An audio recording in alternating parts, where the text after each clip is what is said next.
Baiklah, selepas kita berehat, Daniel, kita kembali sesi sebelah petang yang pasti akan menjanjikan aksi yang lebih menarik menuju kelayakan. Namun sekarang kita berikan tumpuan terlebih dahulu untuk CP125A, sesi latihan bebas yang kedua.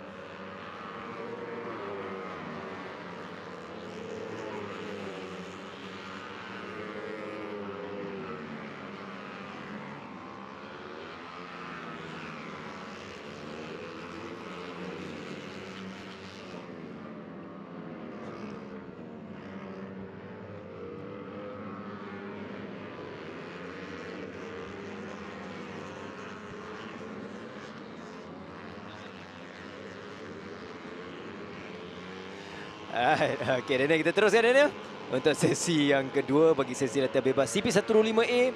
Kalau kita imbas di sebelah pagi tadi, untuk sesi latihan bebas yang pertama, Syafiq Rasul adalah yang terpantas mencatatkan 45.958. Namun sekarang ini, pada awal-awal 2 lap yang pertama, Syafiq telah melakukan 46.052 untuk mendahului lain-lain pelumba. Masih lagi awal sebenarnya, mereka masih ada masa.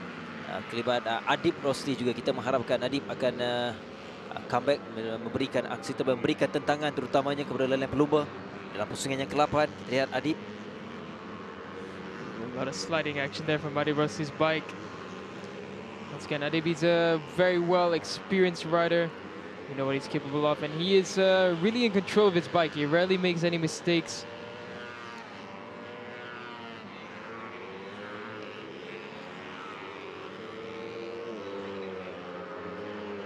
Now following Adib Rosli still. Faris Hafiz, his teammate, right in front of him there. Faris Hafiz had a good session earlier on in free practice 1.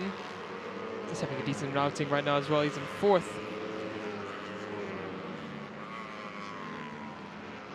He proceeds, so Syafiq Rasul, he's the fastest in the session.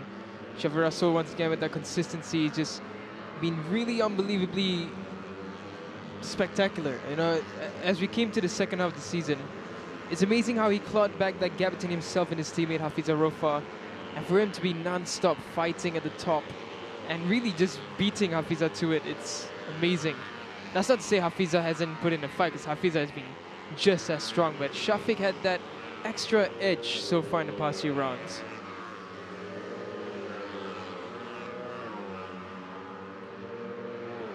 Here's Alif Daniel now. He's running down in 13th. He hasn't set a fast time yet, so this should be his flying lap. You can see that it's long left-handed right before you go uphill down into the chicane. Laguna Seca-esque turn. Down straight into the second last turn. This is the controversial corner, the one that always brings drama. You can take either that inside line that Alif Daniel has taken there, or you can take the wider line that misses the bumps. Ooh, there, a bit of a twitch there from Alif Daniel. Comes across now. It's going to be a 46.8, so not a bad time, not a half bad time at all. Kedudukan terkini lain-lain pelumba ialah Adib Rosli mencatatkan masa yang lebih pantas untuk berada di kedudukan kedua di belakang Syafiq Rasul menerusi catatan 46.218 di lap yang kelima tadi. Jadi ini peningkatan yang ditampilkan oleh Adib Rosli. Dalam sesi yang pertama di sebelah pagi sekadar 46.888. Jadi kedudukan dan juga catatan masa lebih baik Adib Rosli ketika ini. Amirul Arif Musa again, really strong. He's come back into the Cub Prix Championship after a long hiatus, and he's come back so strongly. Like, it's unbelievable. He's challenging the top 10, then challenged the top 6, and now he's challenging the top 3. He's just 0.2 seconds off Syafiq Rasul, who's contending for the championship. And it makes you wonder, if Amirul Arif Musa came in early in the championship, early in the season, apologies, how much higher would he have been in the championship standings? Because he's just been performing exceptionally, and I'm pretty sure he's gonna get signed up for next season already with the way he's been riding.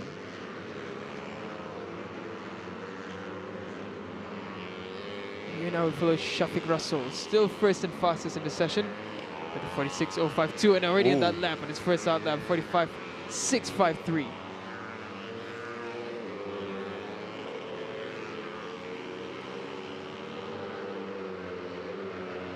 Oh, okey. 45 653.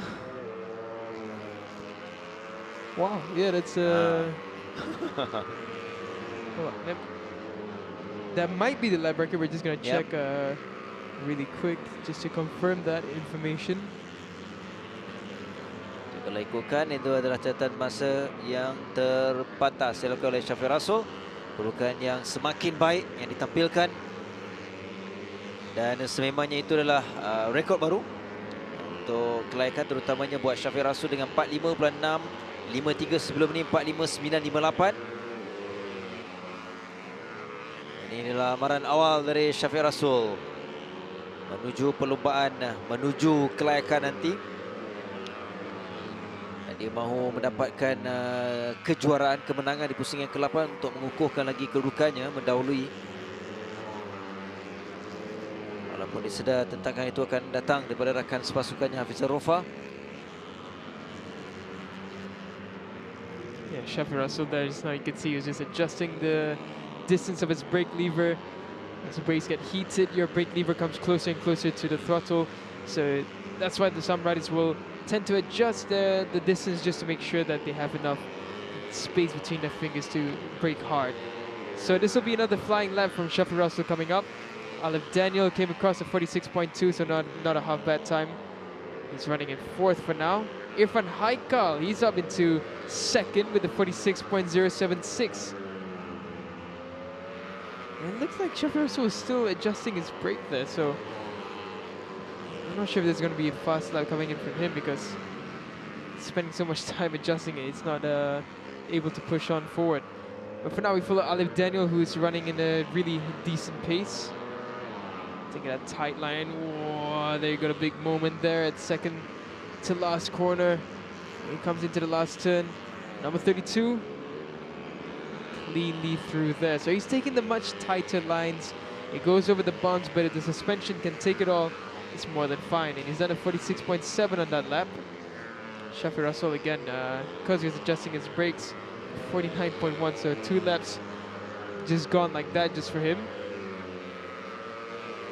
Now here's Alif Daniel into the long left-hander, and it's uphill into the left-hander of the chicane, and it's another downhill sharp right-hander, and straight down into the second last turn. Comes Alif Daniel. Here comes Alif Daniel. Look at the line. He takes a very tight line, very close to the apex. See the bump that it takes, but for him, he finds that okay. For some other riders, they'll take the slightly wider line. Dua selekor terakhir, selekor 8, selekor 9. Itu lebih teknikal, dan juga keadaan track di situ pun mereka perlu berhati-hati, terutamanya dalam perlumbaan nanti, dalam keadaan perlumbaan yang ramai berebut untuk menempatkan kedudukan di kelompok hadapan untuk memintas. Jadi itu antara debaran dan juga menariknya dalam saingan pusingan ke-8 di Litar Tangkak ini. Jadi checker flag masuk akan selesai untuk CP125A. Sebelum kita nak perhatikan, sebelum kita nak saksikan CP125B selepas ini. Dan ini adalah kedudukan menerusi catatan masa yang dicatatkan oleh kesemua 14 pelumba.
And we're back once again with the CP 1 to 5 action, but this time it's the B group with the free practice 2.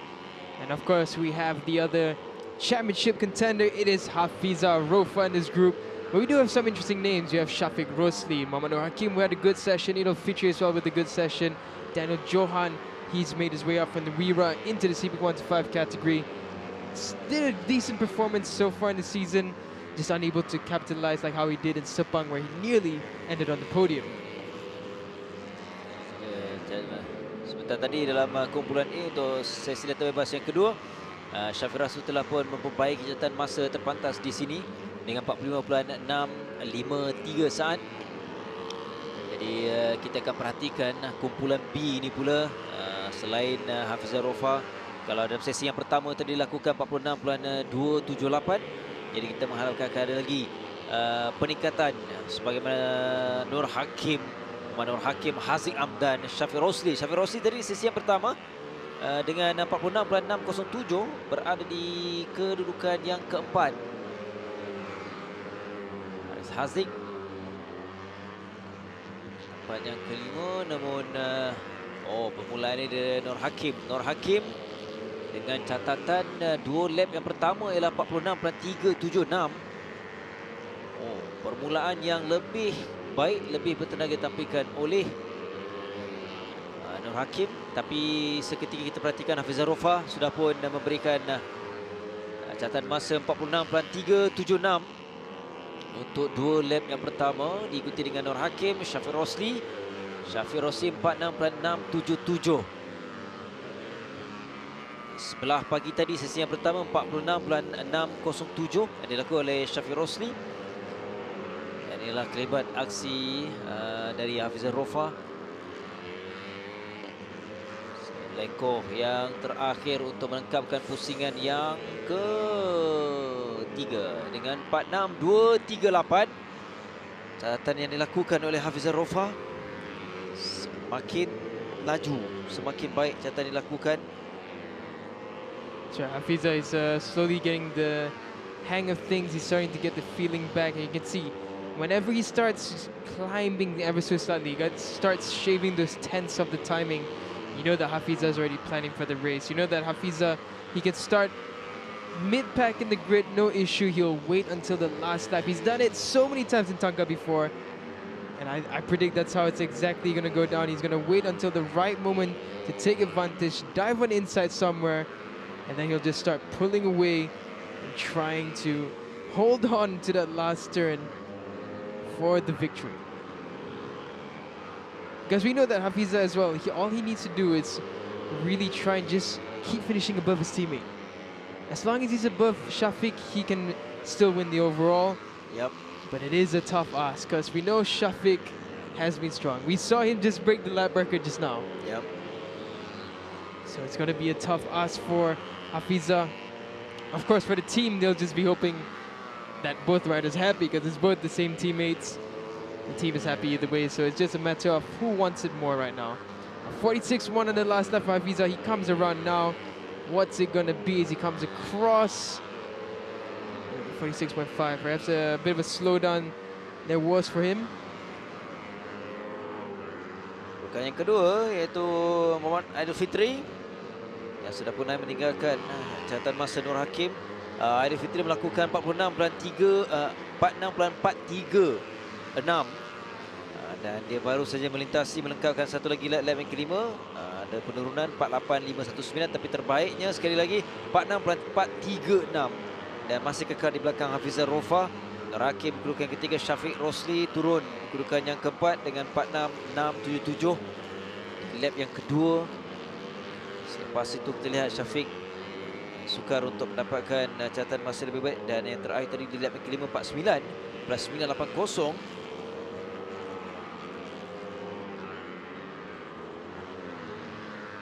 Yeah, for now, Idul Fitri, I must say, he's really finding his pace.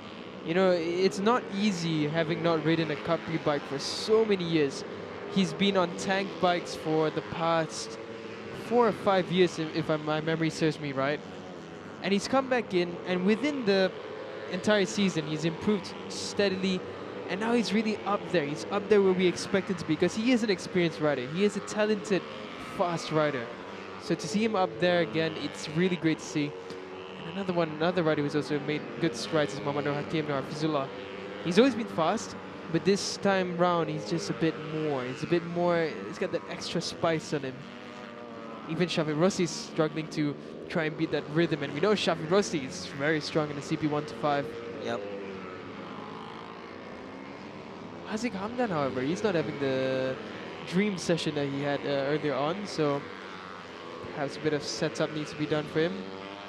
It's only done at 47.212 for him, and that's the fastest. Oh, he's just done a 46.680, so much better looking now for Haziq Hamdan. He's found the pace back. Daniel Johan, however, it's a bit of a question mark, as we know that 31 Racing Team has amazing development, and they came in so strongly, but so far Daniel Johan has been struggling a bit to find the pace again. Yang terbaik untuk Daniel Johan hanyalah di pusingan yang ketiga. Belum menamatkan perlombaan tempat yang keempat. Namun sebelum itu dua pusingan awal tidak bersaing. Kemudian selepas itu kurang bernasib baik. Terutamanya di pusingan yang kelima tidak menamatkan perlombaan. Dan sekarang dia secara keseluruhannya tempat yang ke-12. Selepas tamat perlombaan di Terengganu dengan 29 mata saja. Dia berada di belakang Irfan Haikal Amidi. Ini ialah Haziq Hamdan. Haziq Hamdan 46680. Catatan masa yang terbaik setakat ini dia lakukan ketika di lap yang keempat. Yeah, for now, I must say the star performers really are in the likes of Haziq, Shafiq Ashraf, Muhammad Nur Hakim, Idul Fitri. I'm still amazed at Idul Fitri's improvement. He's up in second, putting a charge onto Hafiza. But some riders who are perhaps not having the ride that they would like is the likes of Afizi Supad. And we forget to mention that Azrael Effendi, he's in the CP125 as well. So he's racing 2 categories. So he's there, but he's not really on the pace yet. It's about 2 seconds off, running at 13th. Provisionally, he is still safe for the heading to the shootout. That is if the qualifying follows in this format. For now, the wind has picked up once again, but it's sunny skies. Cloud cover is around the circuit, but not over the circuit.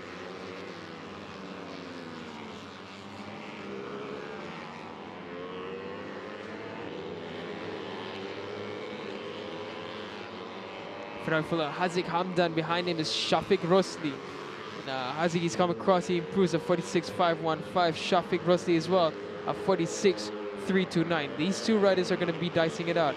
Haziq there with an interesting way of tucking in at the straight. Mohamed Nur Hakim as well, he's being towed along this. He's just rejoined on the previous lap, and now he finds himself between two of the fast riders in this category. Speaking of which, Shafiq Rosli did push Idil Fitri down into third. So Shafiq Rosli starting to look a bit more on pace. Now it's still Hafiz Rafa with the fastest time of 46.149. He's done another 46.2 in the last lap. But here's Haziq Hamdan, Shafiq Rosli and Mohamed Nur Hakim. They come across the line now. Mohamed Nur Hakim, he goes second fastest, a 46.3 from him. Shafiq Rosli did not improve in that lap. And Haziq Hamdan, he did improve, but he still gets relegated down to 5th. For now, those riders that came across just now, Haziq Hamdan, Shafiq Rosli and Mohamed Nur Hakim, they all can have this one more lap to complete. Looks like Shafiq Rosli, he's backed away from this. Apologies, that isn't Shafiq Rosli, but ooh, that's Daniel Johan who just came in the way of Mohamed Nur Hakim. And yeah, Mohamed Nur Hakim, he's livid about that. That's really ruined that lap. For now, Haziq and Shafiq, they're still on the fast lap. Let's see where they come when they come across the line and take the checkered flag, because the checkered flag is out to conclude this session. They come across now, and it looks like Shafiq Rosli, no improvement for him. Haziq Hamdan as well, no improvements to be noted of. So for now, that concludes the CP 1 to 5 free practice sessions. All the free practice sessions for the CP 1 to 5 category have ended. And the only thing left for them is qualifying for them to head into the shootouts and then the race tomorrow. For now, these are the results for the CP 1 to 5B free practice 2 up on your screens.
Nampak seronok, nampak menarik kan?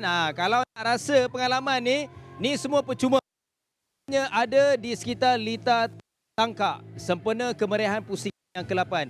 Kalau anda nak datang sini kat Litar Tangkak pada pintu utama, ini adalah bos yang pertama, bos Petronas. Ini semua saya dah tanya dah. Free. Tak kisah siapa nak try pun yang tunjuk depan. Alright. Banyak yang menarik nanti anda di sini. Nampak yang ada kat sini pun semua meriah-meriah dan memberikan layanan yang terbaik menanti anda. Jadi penonton-penonton, peminat-peminat Cub Prix, anda boleh datang hari yang pertama. Saya sentiasa memantau kehadiran anda kerana setakat ini sokongan anda sangat penting. Hari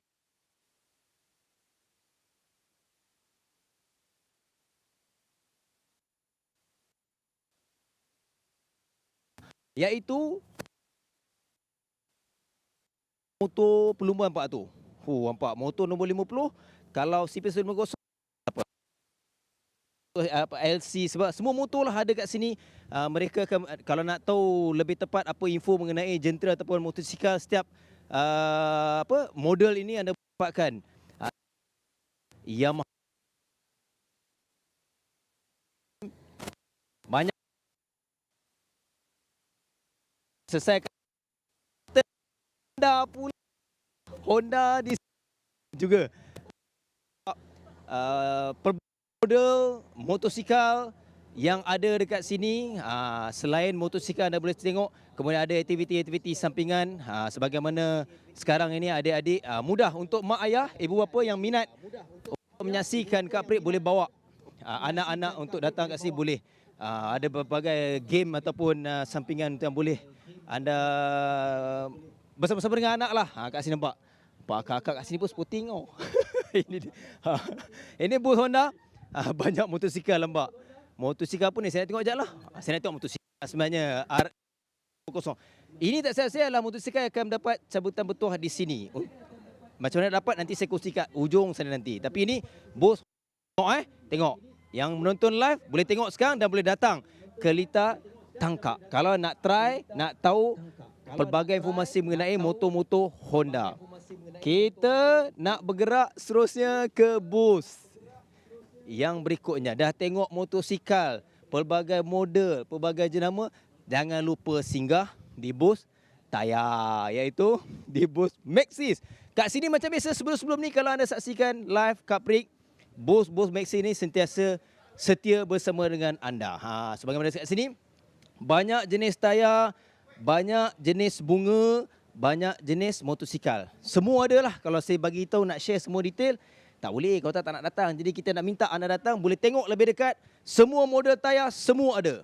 Motor apa? Bagi tahu je. Semuanya ada kat sini. Jadi kena datang dekat booth Maxxis. Nampak? Banyak. Ni macam-macam. Ini tayar Vespa ni saya sini. Motor, skuter semua ada tayar. Ini apa ni? Saiz apa ni? 80, 90 semua ada lah.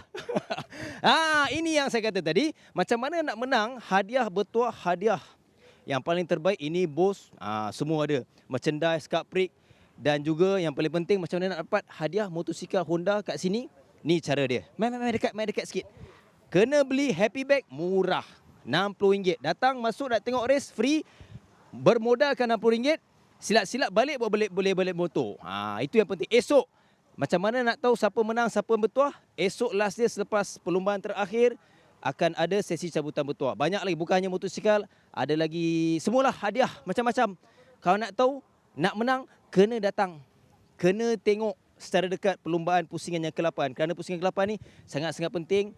Mungkin kita akan melihat beberapa kategori yang akan menoktakan kemenangan yang lebih awal. Tapi kategori perdana masih lagi sengit. Okey, selain happy bag, banyaklah semua ada merchandise. Semua original, semuanya adalah Cub Prix untuk musim 2022. Ada lagi? Nak tahu? Kena datang sini.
Welcome back once again. Now we're with the WIRA KBS, a free practice 2.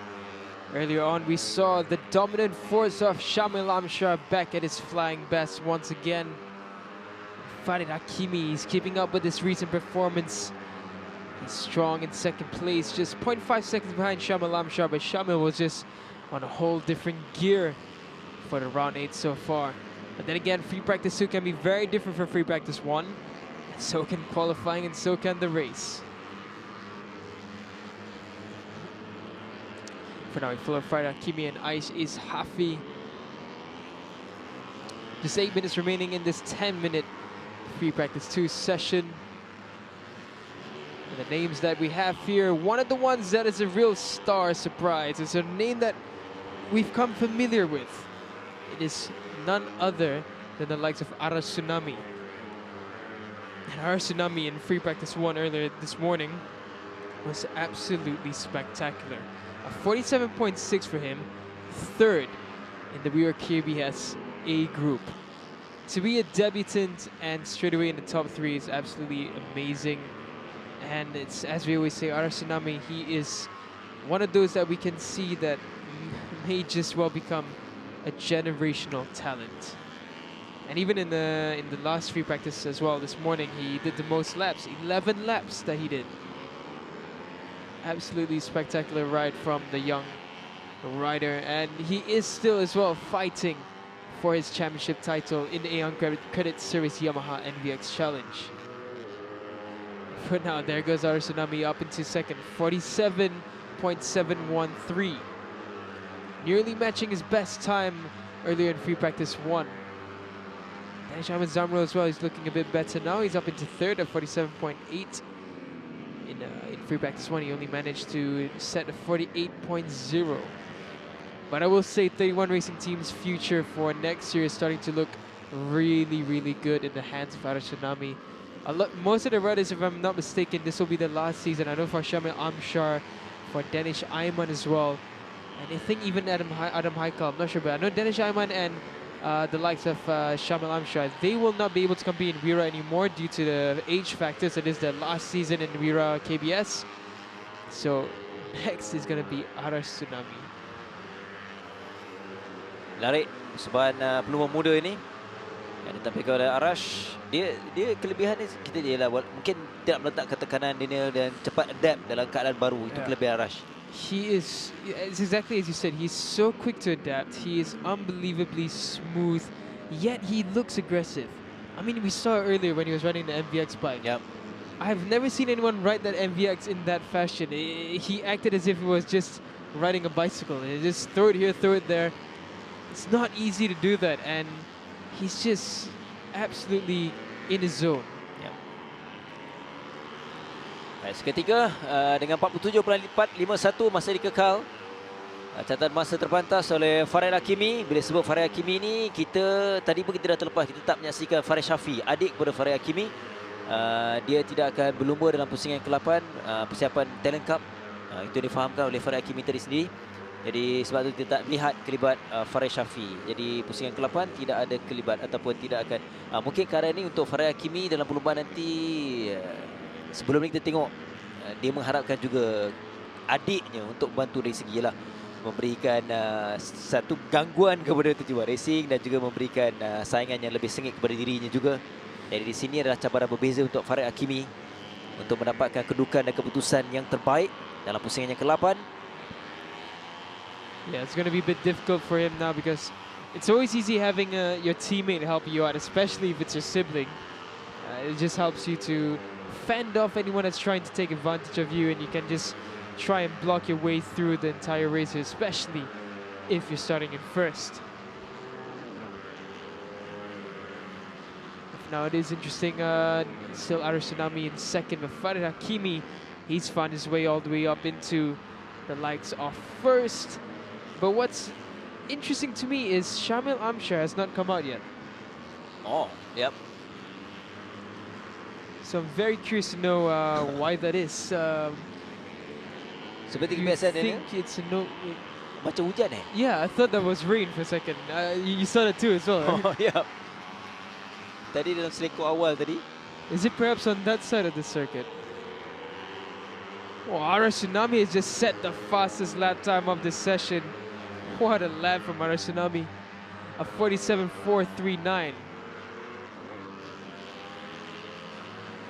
We're about to get some weather information from our new weatherman, Mr. Azlan Mubin, who just stepped out and checked the weather. Saya siap letak tangan ini. Belum lagi. Belum lagi. Tapi angin dah kuat dan juga keadaan yang semakin gelap. Kita mengharapkan angin ketolak. Janganlah hujan untuk perlombaan ataupun sesi kelayakan yang lebih menarik. Yeah, for now it doesn't look like the rain has fallen yet, but Tsunami, yeah, unbelievable. Fastest for the WIRA KBS. I'm starting to, like, I remember earlier last round I said that Tsunami has managed to be fastest in every single category he's entered. I really didn't think he would have a fastest session when he comes into the CB125, sorry, the WIRA KBS already now, but he's just done it. So his record stands that whatever bike he's riding, whatever category he's riding in, he will have the fastest lap time in one of the sessions.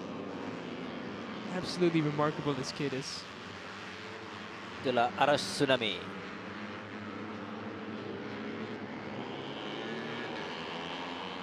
Hari ini tak nampak lagi kalau ikut. Aras ni biasanya penyokong-penyokong dia akan datang. Benar-benar. Mungkin dekat grandstand. Sentiasa menyokong itu juga antara suntikan semangat untuk Tsunami. Dan hari ini dia bermula dengan cukup-cukup baik dalam dua sesi yang pertama ni. Latihan bebas yang pertama dan juga sesi latihan bebas yang kedua yang akan dilengkapkan, kita tamatkan kurang 1 minit 50 saat lagi.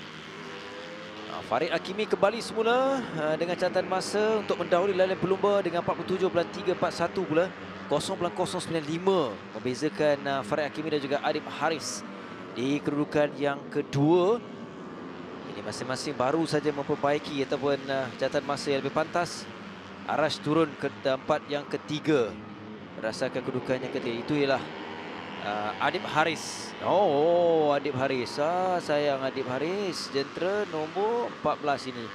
Masalah teknikal jentera menuju melepasi seleko yang terakhir ini. Yeah, that's heartbreaking, especially when you're in such a good pace. Just 0.095 off the top, and the bike has been having an issue. That's a bit unfortunate for him. But either way, at least he knows now that he has the pace to challenge the front. So he is going to have a bit of a tempting look every now and then now.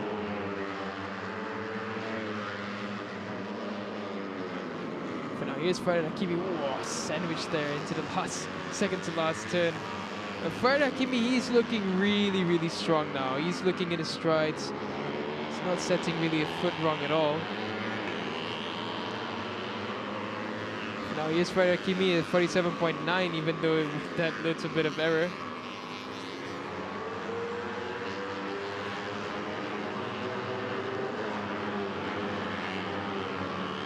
Now just looking around, seeing for any improvements. But here's Farid Hakimi, aggressive maneuver into there.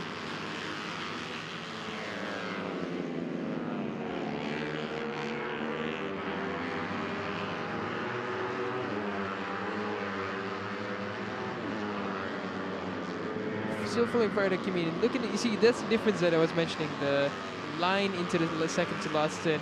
He takes that wider line to avoid the bumps, and it's working very well if you can play with the rolling speed. And here comes out the exit. It's going to be a bit disturbed there. Comes across the line 47.6, so no improvements for him there. And I don't think we're going to see, instead of following here, that's the likes of Aizuddin Faris. So that's really unfortunate for him at the tail end of this session. He's done a good job though in fourth. 47.720, his fastest. Seleko 8 lagi dia ni. Seleko 9 lagi. Last corner, last turn. Really unfortunate for him, but yeah, interesting conclusion to the end of the session. But nevertheless, impressive improvements from Farid Hakimi, Adib Haris Azwan, and Tsunami. But Shamil Amshar did not set a lap time in this.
Back once again with the WIRA KBS action, but this time it's the B group for the free practice 2.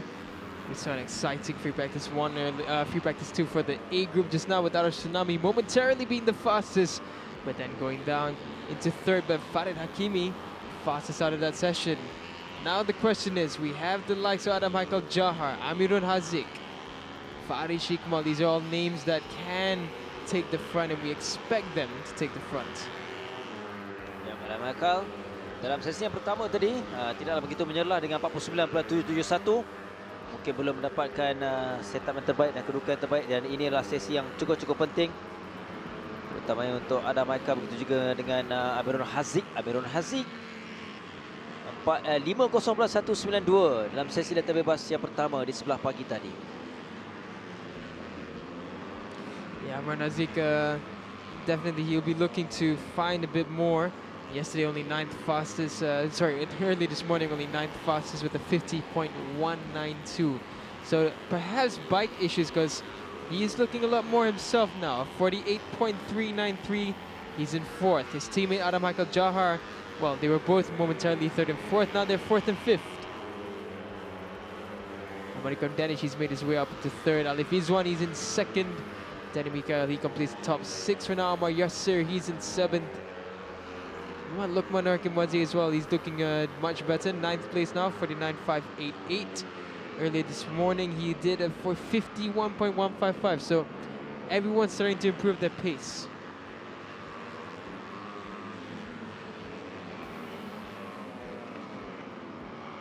Masih ada masa, masih lagi awal untuk kita melihat kedudukan terakhir dalam 14 pelumba ini menerusi catatan masa yang dilakukan, dan yang terbaru ialah Faresh Iqmal dengan 47.181. Adam Haikal kini semakin baik catatan masa yang dilakukannya dengan 47.620, hanya dibezakan 0.439 di belakang Faresh Iqmal. Ini menuju 2 selekor. Ini selekor 8 ini sebelum last turn. Yeah, I do believe that. The whole handles come off there. That was one of the Tabaki Pink riders. That's not Danny Mikael, that's his teammate. I believe it's like Shahrul Izwan. Yes. Shahrul Izwan. Yeah, that's Danny Mikael over there, so that's Shahrul Izwan for sure. What an unfortunate end to free practice 2 for Shahrul Izwan, because he had a great free practice 1. But for now, here's Haziq Hakimi. Haziq Hakimi, of course, we're familiar with him from the Honda Dash 1 to 5 challenge.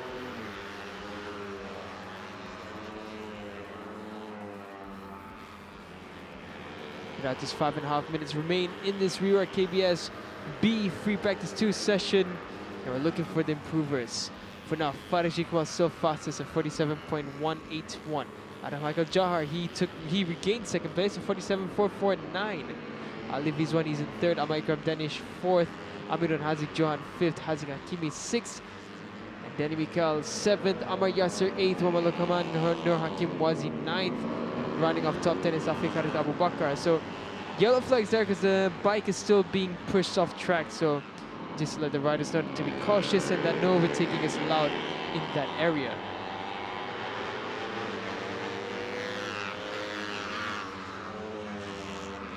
Adam Haikal Jahar konsisten dengan 47 san yang terpantas ketika di lap yang ke-447, 449.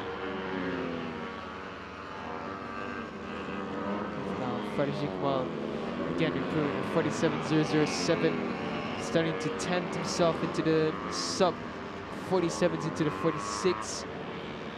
Farid Shikmal is a young rider, but he's really impressive. The way he rides is absolutely spectacular. He's a kid that doesn't know what fear is. He just knows that there's 2 wheels on a bike, a throttle here, a brake there, and some gears on the left. And then he just does magic with it. So some improvements across the field. Farid Shikmal improved this time. Adam Haikal Jahar, he's still remaining 2nd, but he did improve to a 47.168. Danny Mikael, he goes up into 5th now with a 47.913. Amarikam Danish not doing too bad either. He's in 6th with a 47.958.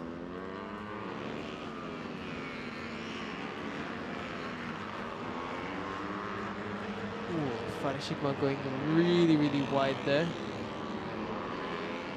That was the last turn. Luckily, there's quite a bit of runoff there, but yeah. Oh, we have another follow. This is one of the likes of the Azan Shah 25 Academy Racing Team riders. I believe that is, yeah, Afiq Hamdan. Really unfortunate for Afiq Hamdan because he had a good free practice one actually. But yeah, just unfortunate now. In free practice 2, he was struggling to find a pace. He was in the 50.649 region. Unfortunately now that's an early end to the session for the likes of Afiq Hamdan.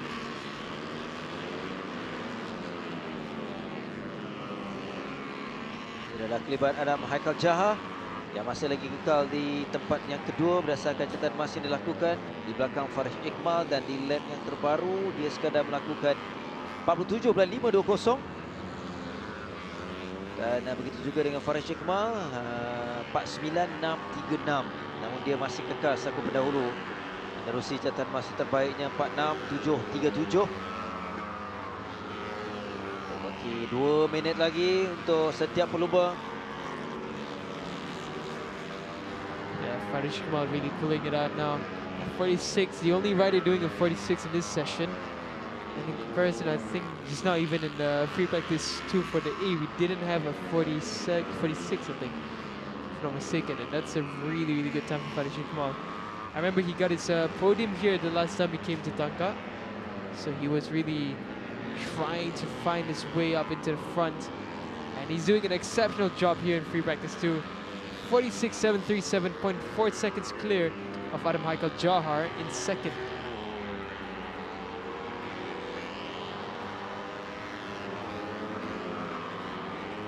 Faris menunjukkan persembahan yang konsisten dari 2 sesi latihan bebas ini, sebelah pagi dan juga ketika ini, yang menuju penghujung untuk sesi latihan bebas yang kedua sebelum akan kembali dalam saingan yang lebih penting untuk kelayakan. Kalau Muhammad Alif Izzuan di tempat yang ketiga 47.839.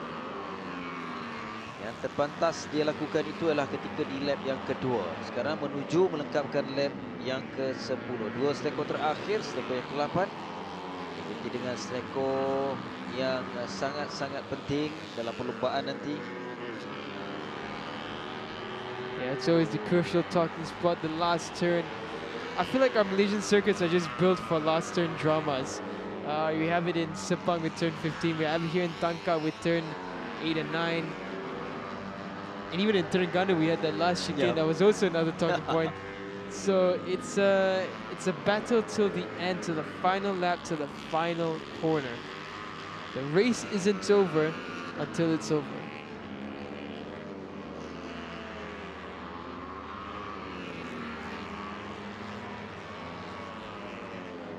Lap yang terakhir menuju penamat 10 minit dalam sesi latihan bebas yang kedua. Tak banyak perubahan berlaku untuk setiap pelumba, termasuklah pendahulu Faris Iqbal masih lagi, Adam Haikal kedua Alif Izzuan, dan di lap yang terbaru, lap yang terakhir, ada peningkatan ataupun perubahan catatan masa maupun perubahan kedudukan pelumba pendahulu. Kita akan nantikan lap yang terakhir catatan akan dilakukan oleh Muhammad Adam Haikal Jaha yang akan menuju melengkapkan lap yang terakhir ini, melepasi selekor yang terakhir. Dan lap ini ada melakukan 47.116. Jadi dia memperbaiki catatan masa tapi kekal di belakang Faris Iqbal.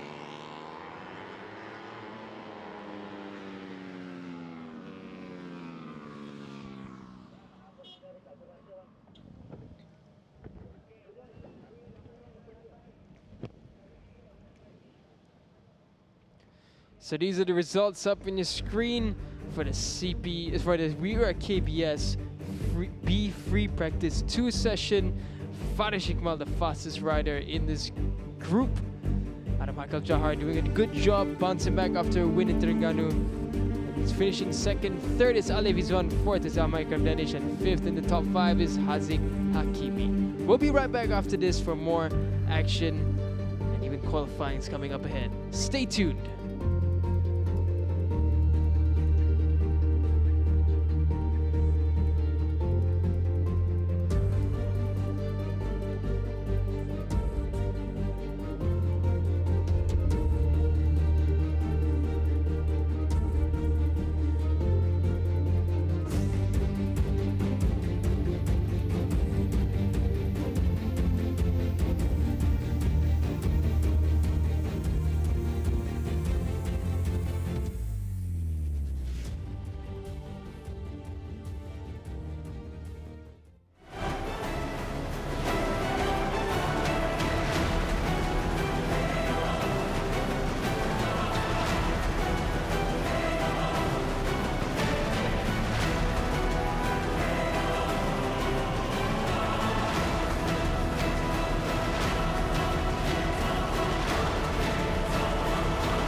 Rahman.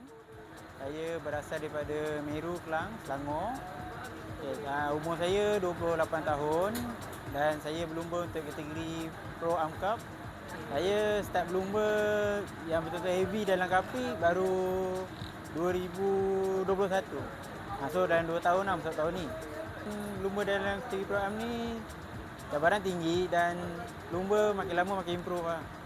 Jadi motor pun makin lama orang set up makin laju lah.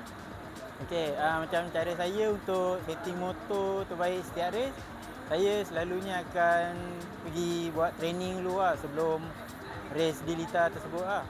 Macam dekat Tangkak ni, macam hari tu 2 minggu sebelum race saya dah training dulu. So saya dapat untuk set up motor race ni.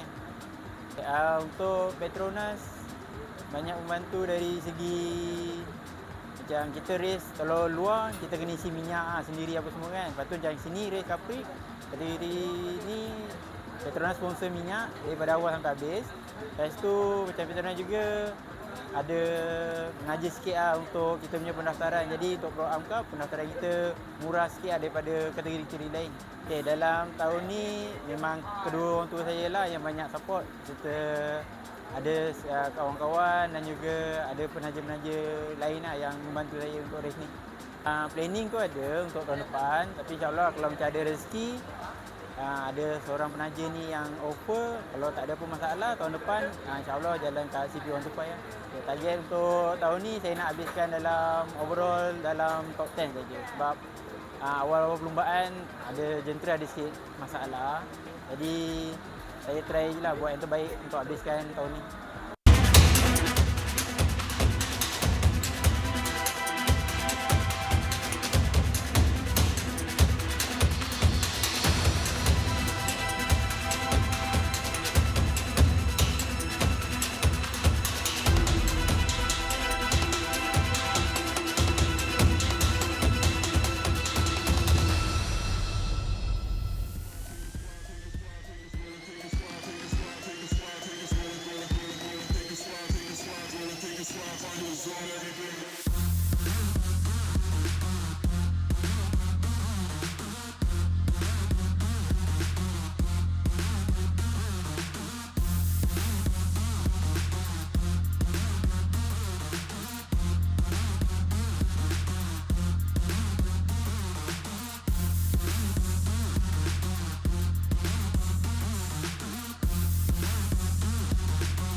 Baiklah, kita teruskan sesi yang lebih penting di sebelah petang ini adalah sesi kelayakan yang pertama.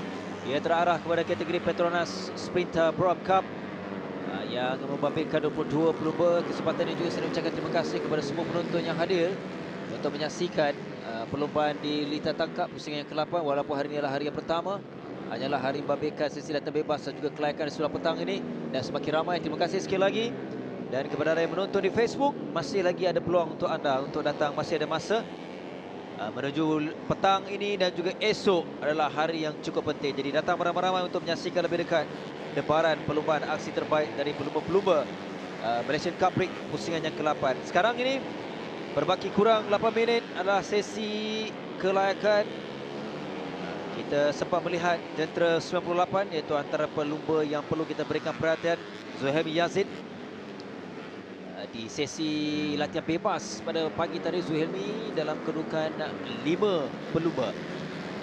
Dia sekadar melakukan 48.242, namun sesi inilah sesi yang lebih penting untuk Zulhelmi.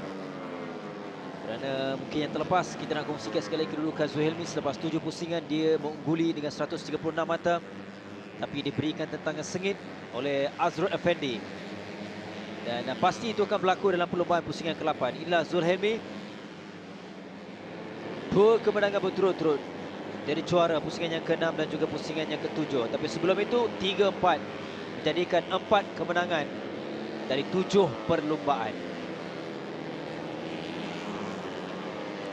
Yeah, one thing that's interesting though is that Azrul Effendi, he is riding 2 categories this weekend as well, but it's just his consistency. He's always been there. He's never exceptionally spectacular, but he's always waited for the right moment and he's captured as many points as he could, and that's why he's still in the running for the championship. That's why mathematically it is still very possible. Masih ada peluang. Jadi esok adalah hari yang cukup penting untuk 2 pelumba ini. Zulhelmi dan juga Azrul Effendi Hadi. 47.426 now from Azrul Effendi. He's just absolutely blitzing everyone. For now, Zulhelmi Yazid, he's trailing a bit. 1.3 seconds off the pace of Azrul Effendi.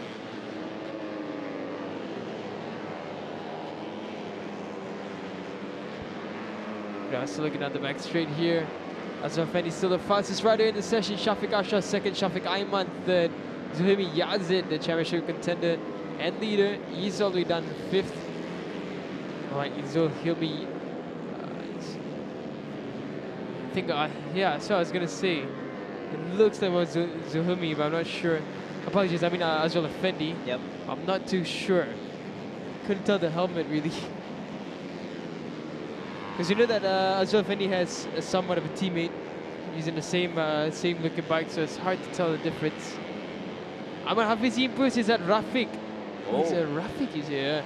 Is it Rafiq? He's up into 4th now. Untuk hari yang pertama ni yang nampak konsisten ialah Syafiq Ashraf juga.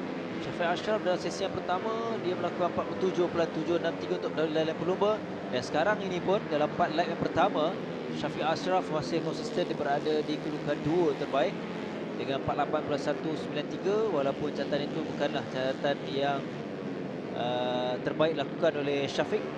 Yang pertama tadi 47.763, tapi dia dalam momentum.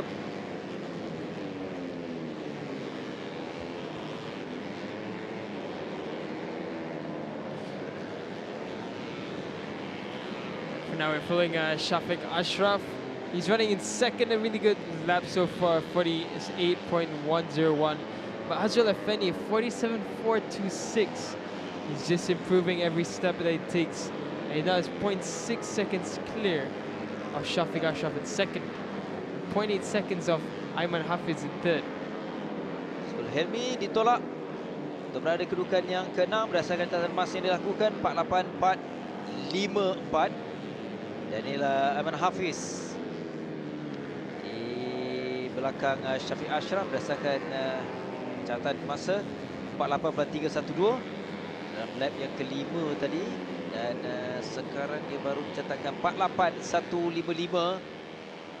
Lebih baik, tapi kedudukannya tak berubah. Masih lagi berada di belakang Syafiq Ashraf, masih lagi berada di belakang Azrul Effendi Hadi. Yeah, Azrael, he's got his work cut out for him, but you know, Azrael is just, he seems like he just knows what he's doing. He's really composed. I never see him really trying too much. A mistake from him is pretty much rare, and you can see he's very calm and composed. I'll say the real aggressive rider here is definitely the likes of Zuhilmi, because when he's fighting, whoa, it sure is a battle. But rider number 93 reporting race control, so that's for Arash Firdaus. Arash is only down by 6 seconds. Then on 53.515.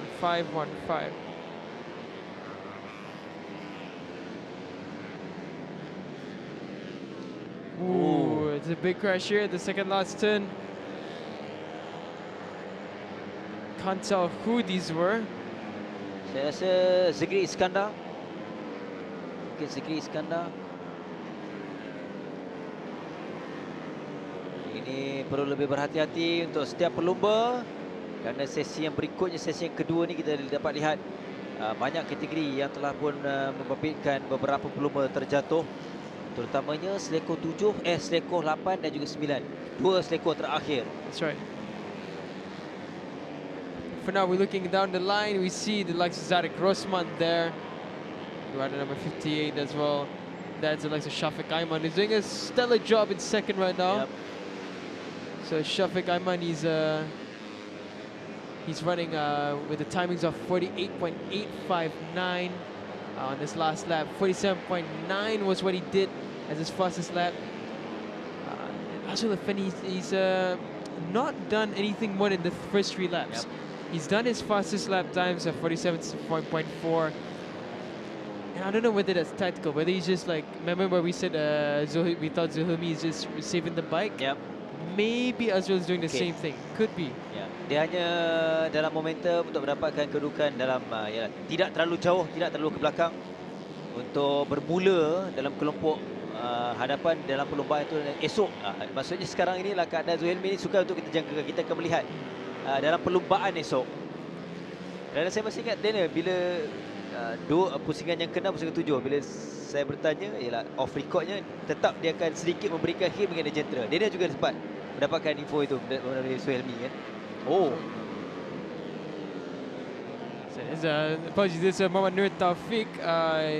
He's running right now in 20th, but that's an unfortunate end to his session. Sorry, could you repeat that again?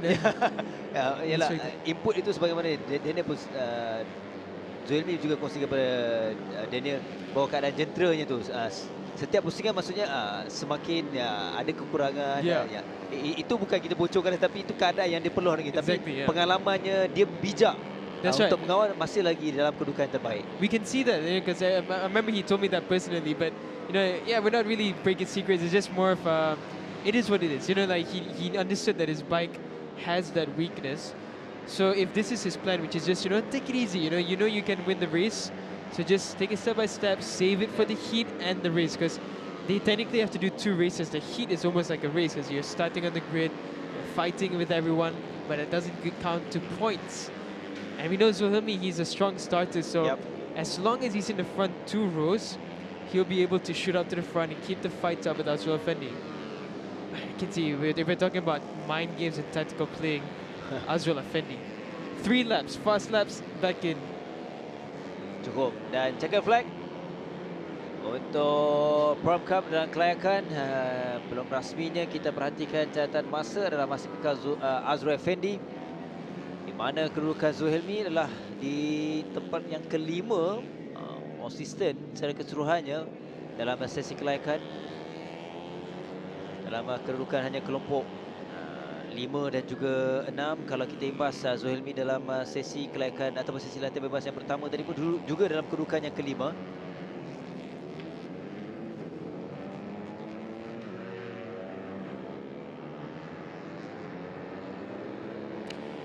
For now, we're just waiting for the rest of the riders to come across the line. But as it is, it looks like all those positions will remain the same. Azrul Effendi, he's in first. Shafiq Ayman, he's in second. Shafiq Ashraf, he's in third. Ayman Hafiz, he's in fourth. And our championship contender besides Azrul Effendi, Zulhilmi Yazid, he rounds off the top 5.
Ramai yang telah mencuba Petronas Premix 95 dengan ProDrive. Mari kita dengar apa kata mereka.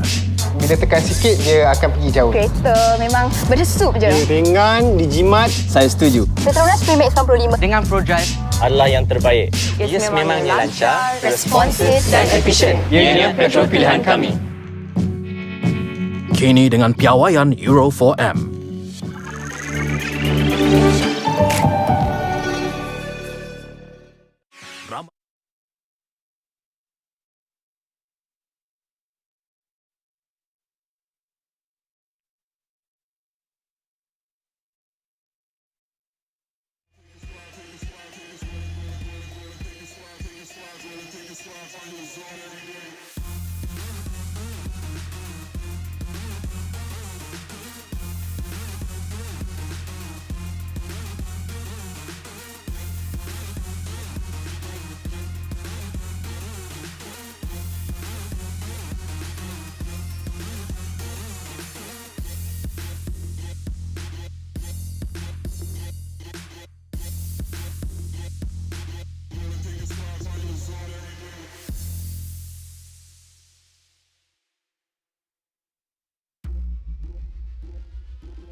Okey Azrul, fastest untuk qualifying Pro and Cup tapi terjatuh tadi kan. So apa yang terjadi Azrul? Masa tadi yang saya jatuh tadi disebabkan saya terlalu on sangat. Saya pun tak sangka benda tu boleh jatuh. Selepas jatuh tadi saya agak peras juga lah. Takut apa, time tak ada.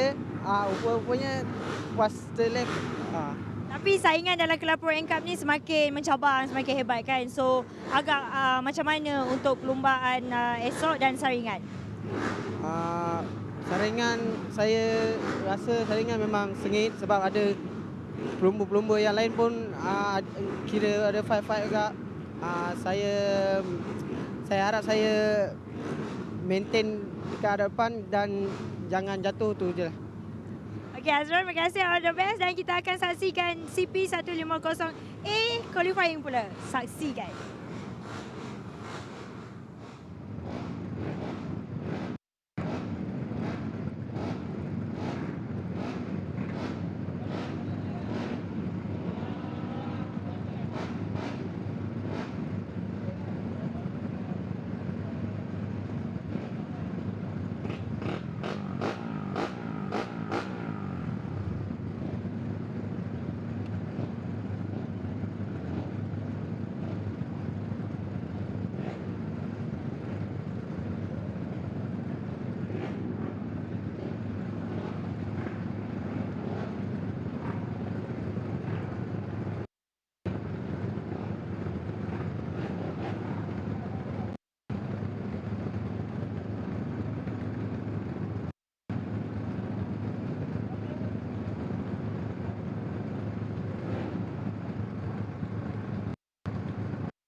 Baiklah, kepada semua, kita kembali untuk menyaksikan sesi kelayakan seterusnya untuk kategori kelas perdana CP150A terlebih dahulu. 13 pelumba yang mencari catatan masa yang terbaik untuk mereka selepas kita selesai tadi untuk kelayakan yang pertama tadi membabitkan PETRONAS SPRINTA Cub. Untuk kategori ini adalah catatan masa penting kerana ini adalah bukannya kedudukan muktamad, kerana top 10 terutamanya Daniel adalah penting untuk CP150 untuk Super Pole esok dalam 10 petak. I would say the conditions right now are absolutely ideal for the riders to set up fast lap times. There's a good breeze of wind. The sun is now shining, and it's a 43.276 from Akid already. We are in the territory for a new lap record coming up. Very, very impressive already early on from Akid Aziz. And if Akid's already finding the space, I'm just wondering what Haziq is going to find in the next session. But Akid is on fire this weekend. He's absolutely come in with a new spirit. Is what we expect from Akid Aziz. Now there we're following Helmi Azman on the SCK Honda RSX.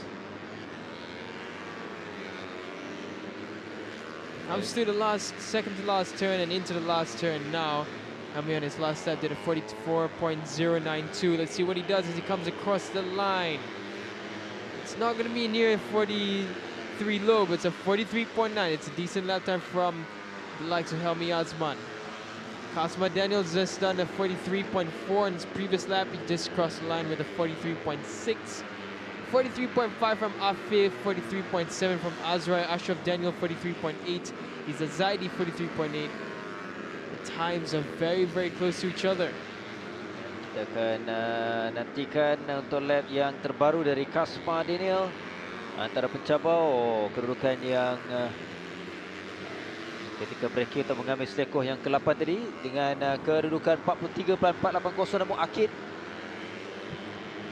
43079. 43079 adalah catatan masa yang terpandang sekali. Tapi ini ialah seorang pelumba yang Syarul Izwan. Sayang. Oh, he's at risk of missing out the race. If Shafiq Nazrul and Tengku Amirul manage to get a faster time, he will be at risk of not being able to qualify for the race. And yes, that's confirmation. Oh, what a huge moment there for Kasma on the last turn. Yes, we just confirmed this. Akid has broken the lap record that Haziq Hafiris has held and set since 15th May 2022. A 53.079. Oh, moment there for Afif as well on the second to last turn. Everyone's getting a bit more comfortable now. Everyone's feeling the grip levels very comfortably, but that's why we're getting mistakes. Everyone's pushing a bit more. Afif as well, he's improved to a 43.3. Here's Kasma Daniel. He's getting some readjustments work to the bike. He has 9 minutes left, so still plenty of time. But here's Afif. Behind him there is Izzat Zaidi. Semakin menarik dalam sesi latihan bebas kelayakan ini untuk CP150A. Dan ini kelebat Izzat Zaidi yang berada di kedudukan yang keempat. Dalam sesi ini dia berada di belakang Afif. Izzat dengan 43.755. You see there exactly the difference between Izzat Zaidi and Afif's line. Izzat taking the wider line, whereas Afif chooses to go over the bumps and just ride over them. Taking a sharper entry but less corner speed, whereas Izzat's going all with the corner speed and taking that wide entry. For now, I'm still amazed. Akid just came across with a 43.280. Even that would have been spectacular, and he's done a 43.0. So here's Azroy. Azroy's running in 6th, so Azroy might not make it to Super Bowl if he doesn't improve. He's done a 43.7 in 6th place. Untuk kumpulan A ni 5 pelumba terpantas. untuk melayakkan beraksi semula dalam Super Pole, kerana selepas ini untuk kumpulan B 5 lagi pelumba terpantas, jadi menjadikan 10 pelumba sebagaimana kebiasaannya. Namun ini berbaki 7 minit 30 saat lagi. Afif yang sedang kita perhatikan, yang terbaru Akid baru melengkapkan lap yang ke-8 43.248, konsisten dengan 43 saat, tapi dia juga Akid dah pun Akid He's unbelievable. He just did a 43.248. That was also faster than the lap record. Oh, Unbelievable.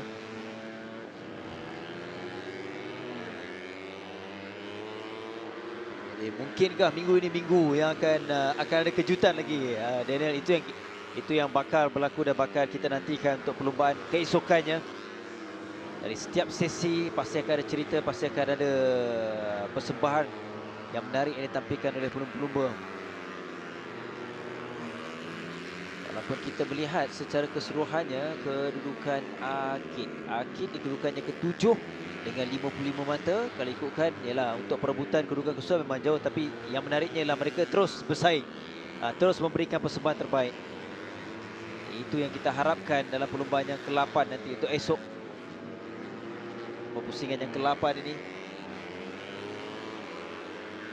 Yeah, Afif's put his hand up, so Afif is heading off as well as Izzat Zaidi, I think. So there's just 6 minutes left now in this qualifying session. And a lot of the riders have already headed back into the pits, perhaps with some final readjustments before they push for one more last session. But for now, looking at it, Afif has gone back to the pits, so as he's a Zaidi. I don't know if that was Akid that just came out. Could be.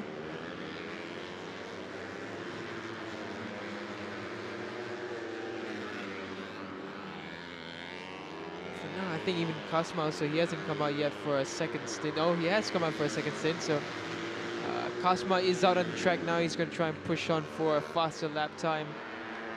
Here's Sukamiro, so he hasn't set a fast lap time as of yet because he had some issues, it seems. He's done a 44.254, so now he goes back out. He's going to try one more time to see whether he can improve and try and find his way into the Super Bowl positions. Alright, so there's a first warning for Helmi Azman for slowing down. Amaran untuk Helmi. Helmi dengan 43.776. Helmi masih lagi mencari catatan masa yang lebih. Kalau ikutkan 43.776 adalah baik, namun cabarannya adalah pelumba-pelumba di depannya itu dengan catatan masa lebih pantas, terutamanya Izzat Zaidi di atas Kasma, Daniel, Afif, Akid Aziz. Dan dilihat menunjukkan peningkatan di pusingan yang ke-8. Kali kedua mereka datang ke Tangkak untuk musim 2022 ini.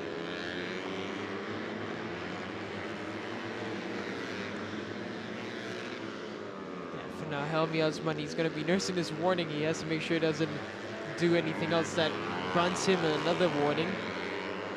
For now, he goes into the last turn. The fastest lap he's done is a 43.7. That would have been more than enough last year, but for now, with everyone improving, it's just not where he needs to be. Akid came across with a 43.521, Afif a 45.6, Kasma Daniel a 43.326. So Kasma is starting to improve now as well.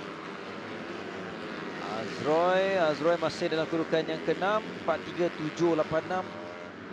Tak jauh perbezaan masa Azroy juga Helmi. Jadi sekarang ini kita akan nantikan 5 pelumba. 5 pelumba terpantas adalah cukup penting untuk melayakkan mereka berhasil di Super Pole. Akid Aziz, Afif, Kasma, Izzat Zaidi, Helmi Azman. Setakat ini berbaki 3 minit 30 saat. Jadi cabaran untuk Azroy. Azroy perlu mempertingkatkan catatan masanya.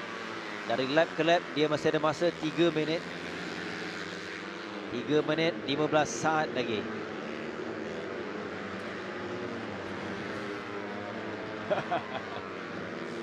For a second I thought I saw 42 coming from Akid, but it was not. Another slowdown awaiting warning for Izzat Zaidi now. Sambil itu dia kedudukan Azroy sudah pun berubah. Dia naik tempat yang keempat sekarang ini dengan 43.567. Jadi menolak Helmi Azman untuk berada di tempat yang ke-6 di belakang Izzat Zaidi. Jadi Helmi Azman pula tumpuan kita untuk dia mencari 50 lumba. Yeah, looks like Azrai has found his rhythm again. He's found a setup that's working for him now. And he is looking at a provisional super pole position. He comes around the left-hander here. And super pole is so important for this circuit like Tangkak because it's so tight and twisty. It's not easy to make overtakes here without taking huge risks. So if you can get yourself at the front and you manage to pull away with a good starting position, you are in an advantage when it comes to the race. But here we follow Azra Hakim Anwar, the defending champion, now into the last turn. Down to the straight, he's got Helmi Azman, a good friend of his, right in front of him. A 43.496. That is an improvement for Azra Hakim Anwar, but he still remains fourth. Helmi Azman masih kekal di tempat yang ke-6. Masih di belakang Izzat Zaidi.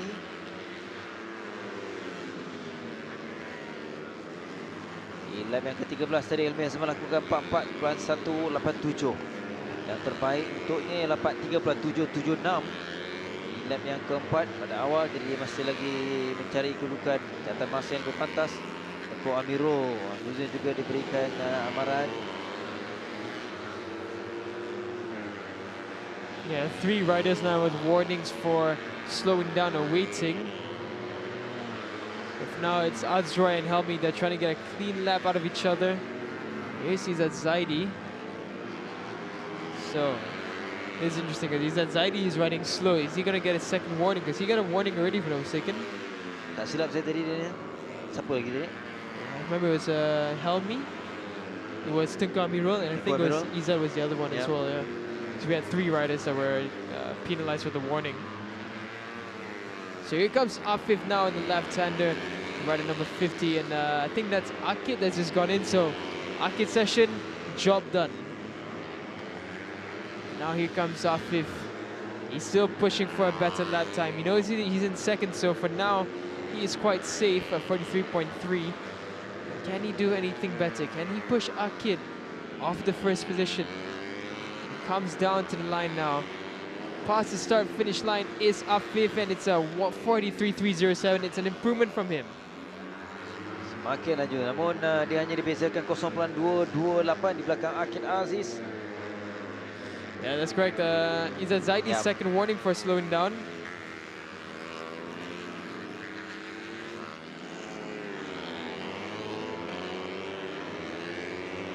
So Afif, he's on his last lap. This is the last do it or nothing lap for him. Goes into the the rear was just asking a lot there. And I don't think this is going to be the fastest lap for him. I think he's going to remain as a 43.307 as his fastest. Yep, a 43.5 as he came across. Oh, that was a close one for him. Masih lagi berada di belakang Akid Aziz. Bermasuk Akid, Afif, Kasma Daniel Azroy dan Izzat Zaidi. Kalau berdasarkan catatan masa, mereka akan beraksi semula dalam Super Pole. Sayang untuk Helmi Azman, dia dalam kedudukan tempat yang ke-6 berdasarkan catatan masa. Ini dia selepas tamat kelayakan CP150A. Selepas ini untuk CP150B pula.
Baiklah, kita teruskan bagi kumpulan yang kedua, kumpulan B untuk CP150 selepas selesai.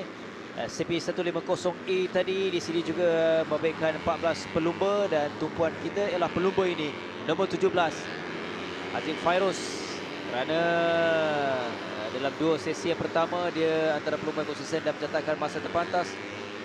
Untuk sesi yang pertama Haziq lakukan 43.269, sesi latihan bebas yang kedua 43.506, dan di awal-awal lap yang pertama dengan 43.831 dari Haziq Fairuz. Jadi 5 pelumba dalam kumpulan B ini untuk CP150 yang akan melengkapkan 5 lagi pelumba yang akan beraksi semula esok dalam Super Pole sebelum perlumbaan pusingan ke-8 akan berlangsung. That's right, and we just were entertained with an amazing session of the CP150A qualifying with Akid Aziz breaking Haziq Fairuz's lap record. Haziq has already set a decent time on his first flying lap of 43.343. And if Akid's able to set a new lap record, I'm pretty sure Haziq, knowing his pace, he's gonna look at that and think, I might be able to beat that as well. Ayman Tahirudin as well, he's done a very good lap time of 43.388 for himself. And now we're just gonna look for Nazrul Izzat. Where does he sit currently? He sits in 5th at 43.878. So he needs to find a little bit more. He knows that his competitors have an amazing outright pace as it stands, so he just needs to find that extra. And there he goes at 43.697. He goes up into 4th now. Yep, Aiman Tarudin. Oh, Aiman Tarudin dengan 43.249 untuk dia naik seketika selaku pendahulu. Jadi catatan masa yang baik permulaan daripada Aiman Tahirudin ini. That's a very good lap time coming in from Ayman there.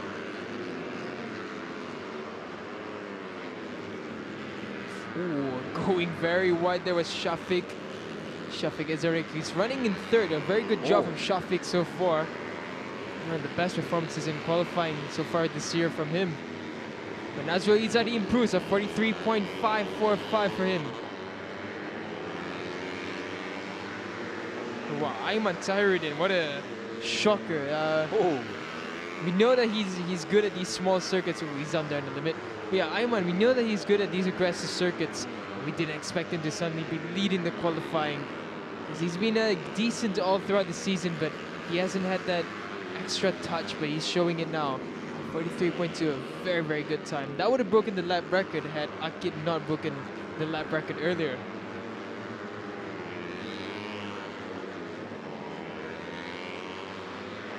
For now, we're following Muhammad Izami Kamal, who is sitting in the Super Bowl position in 5th currently.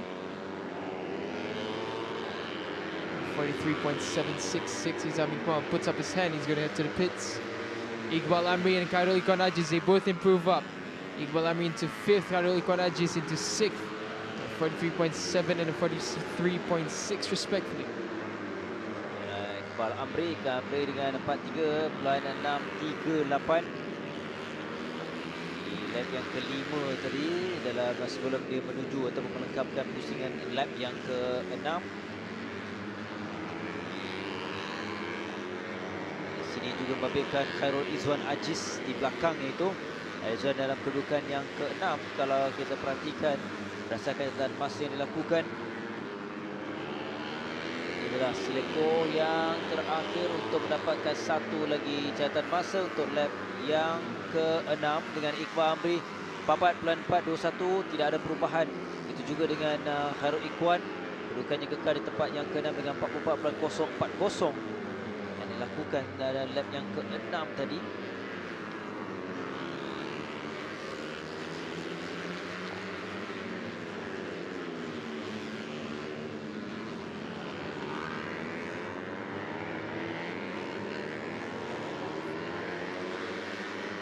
Now Muhammad Muzakir, who has had I was just about to say he's having a tough one. He's gone up into 5th now, 43.628. He puts himself in a Super Bowl position.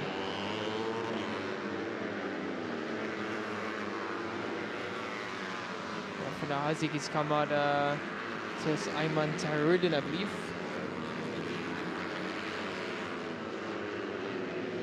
Muhammad Faris Amir Sharifuddin is struggling a bit now. He's done a 47.317. He's not quite near the pace that he needs to be. So he's looking at potentially not making it on the grid for tomorrow's race. For now, we're looking at the likes of Iqbal Amri and Khairul Ikhwan Ajis. Iqbal Amri is still running in 6th with his teammate Khairul Ikhwan right behind him in 7th. You can see them riding together now in 21 and 16. 8 minutes left in the CP 150B qualifying session, and it's Aiman Tahiruddin who's the pace setter for now, 43.249.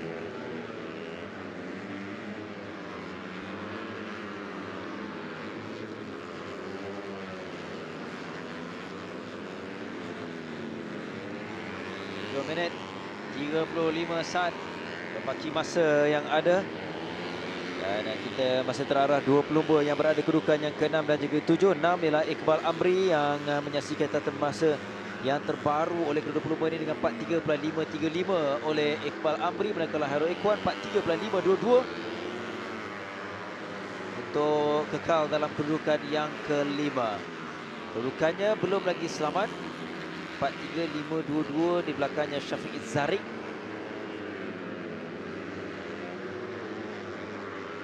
eh, 43.528. Itu untuk Syafiq Zarik, jadi masih ada peluang, dan kedudukan Khairul dia perlu konsisten untuk jika mahu beraksi semua dalam sebuah pole sebelum perlumbaan nanti. Muhammad Muzakir as well, he set a few good lap times. His best so far is a 43.446. So that puts him in 4th currently. Nasrul Izzat still hasn't been able to improve further, but he has done a 43.392, apologies. So he has improved, but he remains 3rd for now.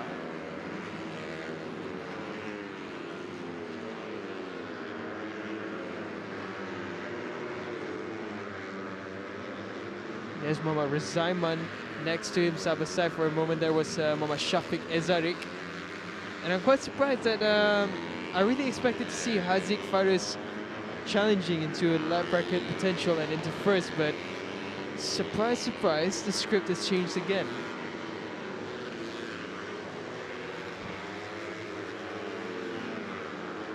For now, we follow Muhammad Rizaiman, rider number 23 from the 1xx Racing Team. Comes across the line now. Does he improve? A 44.244. He remains 11th. Hafizat Supat behind him as well. He's still running in 13th. He hasn't improved further. There's 5.5 minutes remaining now in the CP 150B qualifying session.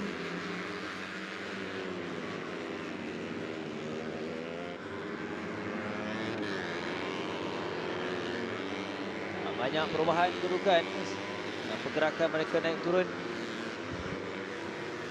Selebihnya ia lebih terarah kepada catatan masa yang dilakukan. Yang terbaru Haira Ashraf kekal di tempat yang ke-9, manakala tempat yang ke-6 itu Syafiq Zarik yang masih lagi berada di belakang Khairul Ikhwan.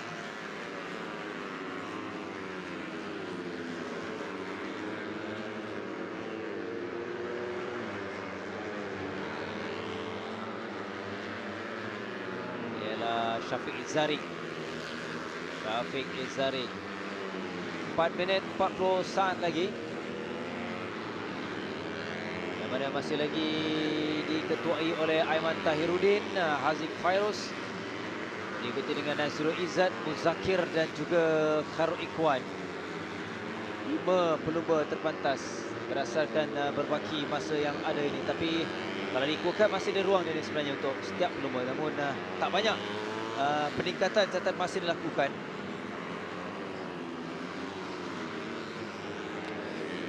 Yeah, still 4 minutes remaining, but no one really challenging further. Even Aiman Tahiruddin, he's done 4 laps, now come out again. Perhaps he's confident that his time will remain for him to still be in Super Bowl contention. Now here's Haziq Fairuz. He's done 12 laps, but those 12 laps haven't made an impression, but now he's on his first flying lap since he's gone back into the pit. So let's see what he can do now with 3.5 minutes remaining.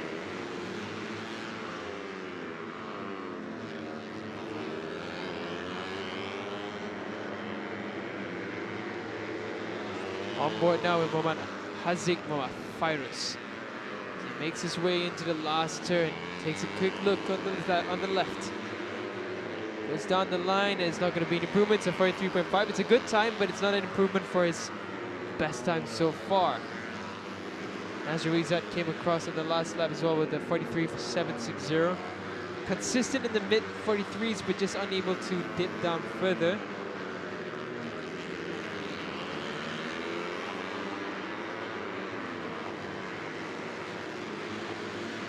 Now we're looking at the likes of Ayman Taruddin. He's finally coming out. It's been a long break for him. He has just under 3 minutes left to try and improve further.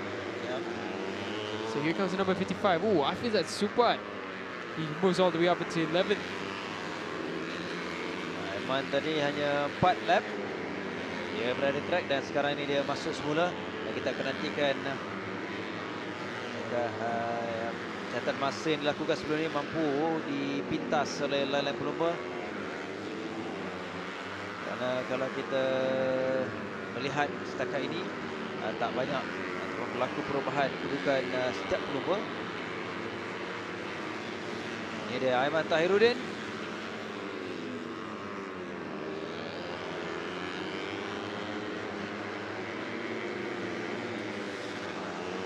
Ayman took an 8.5-minute break just now, looking at the timing screen. So for now, we follow Ayman Tahiruddin, rider number 55, the fastest rider of the CP150B group in qualifying so far. Let's see what he can do on his first flying lap. He should have about 3 laps in total, including this one. So comes around the second to last. Accelerates up the hill and now into the last turn. No mistake can be made as you go into this. Bit of chatted there, but it's all good. Ayman's used to that. Comes across the line now. Starts his first flying lap with a 44.356. Let's see what he can do as he makes his way for his last 2 laps. Muhammad Zaiman, he improves up into 9th with a 43.841. The top 10 gapped by 0.6 seconds. And Haziq Fairuz as well, he improves to a 43.268. So only 0.019 seconds behind Ayman.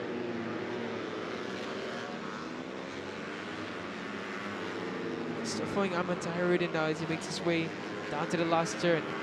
This looks like it could be a good lap time. Oh yes, this is looking like a very good lap time for Ayman. He comes across the line at 43.117. It is a brilliant lap time for Ayman. And ooh, we have a follow here down at the long left-handed right after the straight. This is right before the chicane here. So yellow flags are being waved now. It's one of the Racing Boys Solo Alert team bikes, if I'm not mistaken. Lap terakhir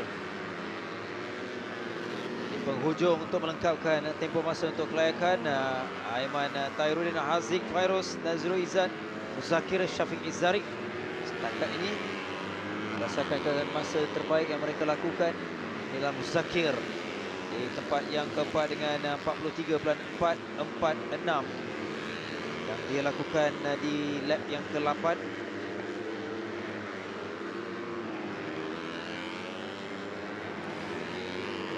Muzakir has come out now for this last couple of laps, but I don't think this is going to be fast enough to move him up further yet. Doesn't look like it. He comes across now, and it should be a 34 as he comes at 44. Yeah, it's 43.8 for him. But the good news for Muhammad Muzakir is that he has made it into the Super Bowl. So has Shafiq Azariq, so has Nazirul Izzat, so has Haziq Muhammad Fairuz, and the fastest rider in the CP150B, Ayman Tahiruddin. There you go, big wheelie just as we mentioned his name. What a character Ayman is, and what a ride this has been for him in this session.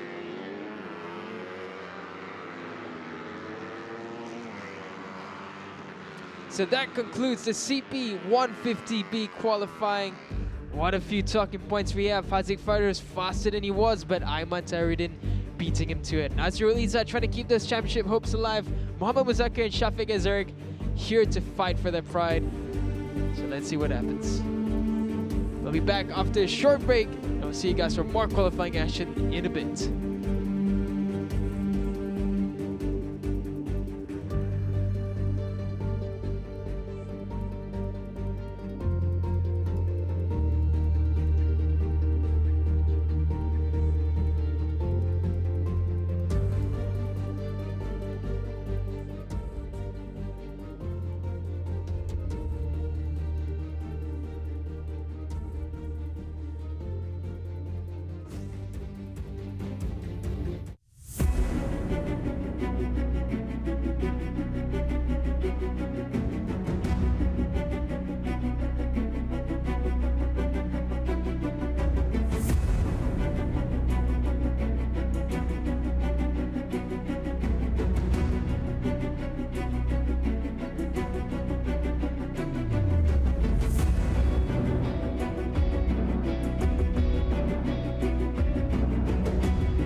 Baik, kita teruskan. Beralih kepada kategori berikutnya selepas selesai 150. Ini adalah kelayakan untuk CP125. Kita bermula untuk kumpulan A yang pertama terlebih dahulu. Ada 14 pelumba. Dan menyaksikan masing-masing setidak-tidaknya melengkapkan satu lap untuk kategori CP125. 5 pelumba terpantas untuk kumpulan A yang akan kita saksikan. Mereka akan kembali beraksi untuk shootout. 5 terpantas kumpulan A, 5 terpantas kumpulan B, menjadikan 10 pelumba.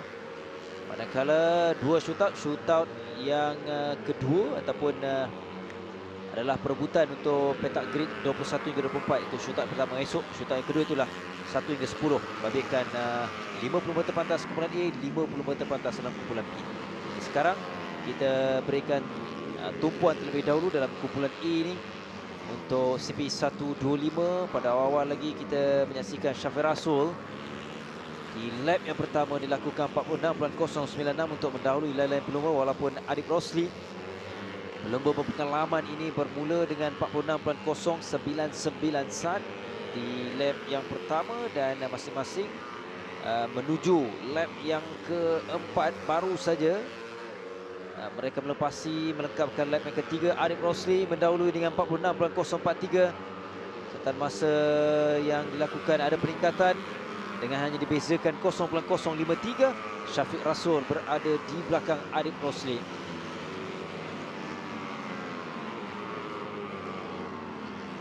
Lihat untuk sesi kelayakan ini, Adib bermula dengan begitu baik, begitu garang Adib dalam sesi latihan bebas yang pertama di awal pagi tadi dengan kedudukan yang ke-8 46.888. Kemudian di sesi yang kedua 46.218 untuk berada di tempat yang ketiga dan sekarang dengan 46.043. Jadi setiap sesi ada peningkatan yang ditampilkan oleh Adib. Ini tu ialah Irfan Haikal yang seketika di tempat yang keempat dengan 46.259 selepas 5 lap yang telah pun diharungi oleh Irfan Haikal.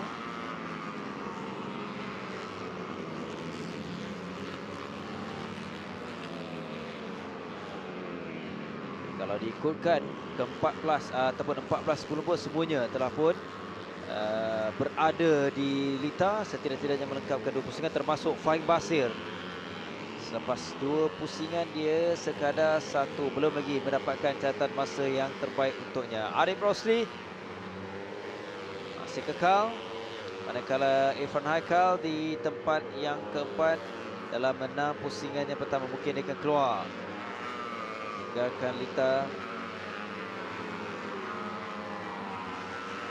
Perebutan keseluruhan sebagaimana kita kerap kongsikan untuk CP125 ialah Syafiq Rasul Hafizah Rofa yang akan turun dalam kumpulan B. Namun Syafiq Rasul adalah penting untuk dia mendapatkan podium, terutamanya menjuarai dalam pusingan yang ke-8. Masih terlalu awal kerana sekarang ialah kelayakan yang sedang kita saksikan. Berbaki 3 minit 30 saat lagi. Selain nama-nama, selain pelumba-pelumba yang telah pun kita kongsikan, ini adalah seorang lagi pelumba iaitu Abdullah Khoyum. Abdullah Khoyum di belakang Irfan Haikal. 46.368. Di lap yang kedua adalah terpantas daripada Abdullah Khoyum. Setakat ini dia juga konsisten, mampu untuk berada dalam range ataupun kedudukan 46 saat. Lap yang ke-6 tadi 46.670. Faris Hafiz tempat yang ketiga kalau diperhatikan selepas 6 lap. Inilah Abdullah Khoyum tempat yang ke-5.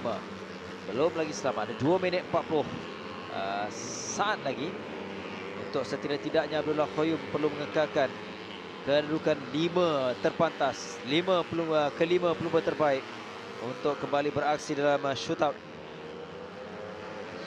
pada esok.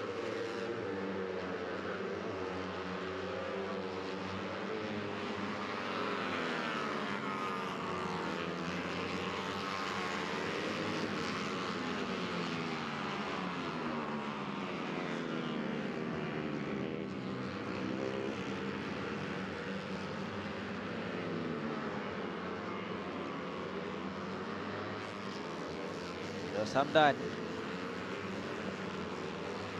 Idaus dengan catatan terbaiknya setakat ini dengan 46.135. Lap yang ke-7 tadi dia memperlahankan seketika jenderanya tadi untuk dalam kedudukan yang dia mahu dalam kelompok yang besar untuk menolak untuk mendapatkan catatan masa yang lebih pantas. Tak banyak perubahan kalau kita perhatikan, kecuali 45.893 Syafiq Rasul.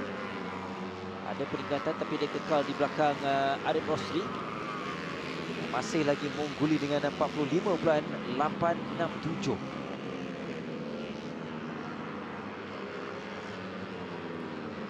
Second warning now for Fidas Hamdan.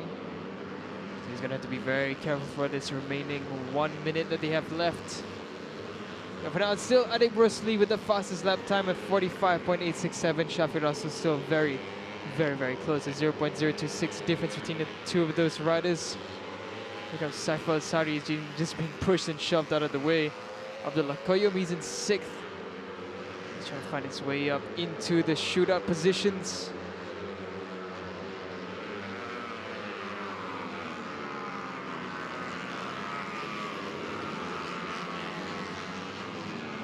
Now, what seems like an underperformer is actually not too far. It's how much recognized that. It's 0.9 seconds away, but with this field being so close together, the top 9 gapped by just 0.9 seconds. Is that slight 10 that can be the big difference? There goes Ade Brosli, very aggressive on the inside of the second to last turn.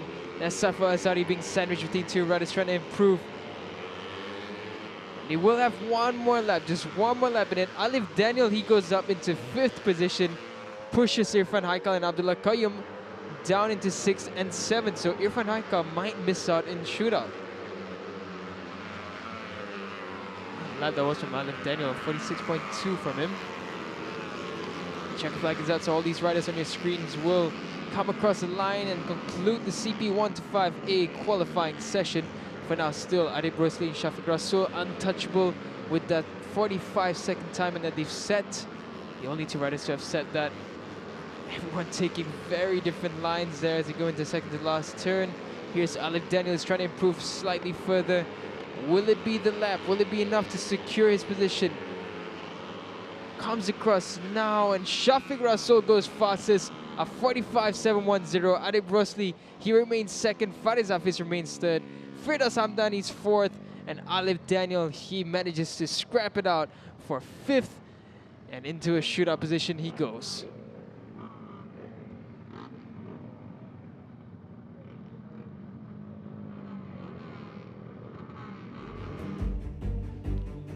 So that concludes the CP1 to 5A qualifying session.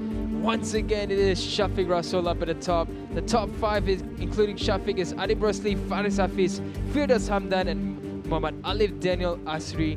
Those are the 5 that will make it to the shootout. And we have the CP1 to 5B qualifying coming right up after this.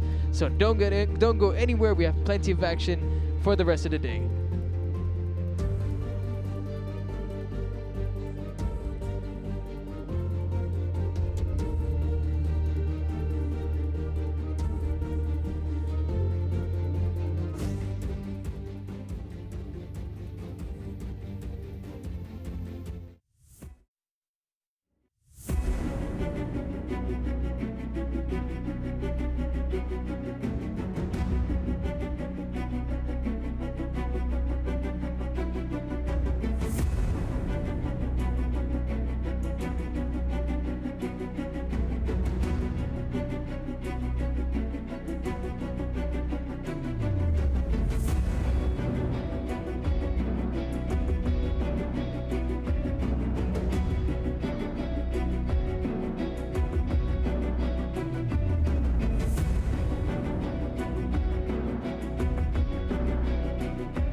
Yang telah mencuba Petronas Premix 95 dengan Pro Drive. Mari kita dengar apa kata mereka. Bila tekan sikit, dia akan pergi jauh. Kereta memang berdesup je. Dia ringan, dijimat. Saya setuju. Petronas Premix 95 Dengan Pro Drive, adalah yang terbaik. Ia sememangnya lancar, responsif dan efisien. Ianya petrol pilihan kami. Kini dengan piawaian Euro 4M.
Untuk melengkapkan sesi kelayakan bagi CP125 ialah membabitkan 14 pelumba dalam kumpulan B. Yang mana sebelum ini untuk kumpulan A ialah Syafir Rasul, Adib Rosli, Faris Hafiz, Firdaus Samdan dan juga Alif Daniel. Itulah 5 pelumba yang akan kembali beraksi dalam shootout esok, dan 5 pelumba terpantas dalam kumpulan B kita akan nantikan kerana baru saja mereka akan mencari catatan masa yang terbaik dalam kedudukan 14 pelumba ini.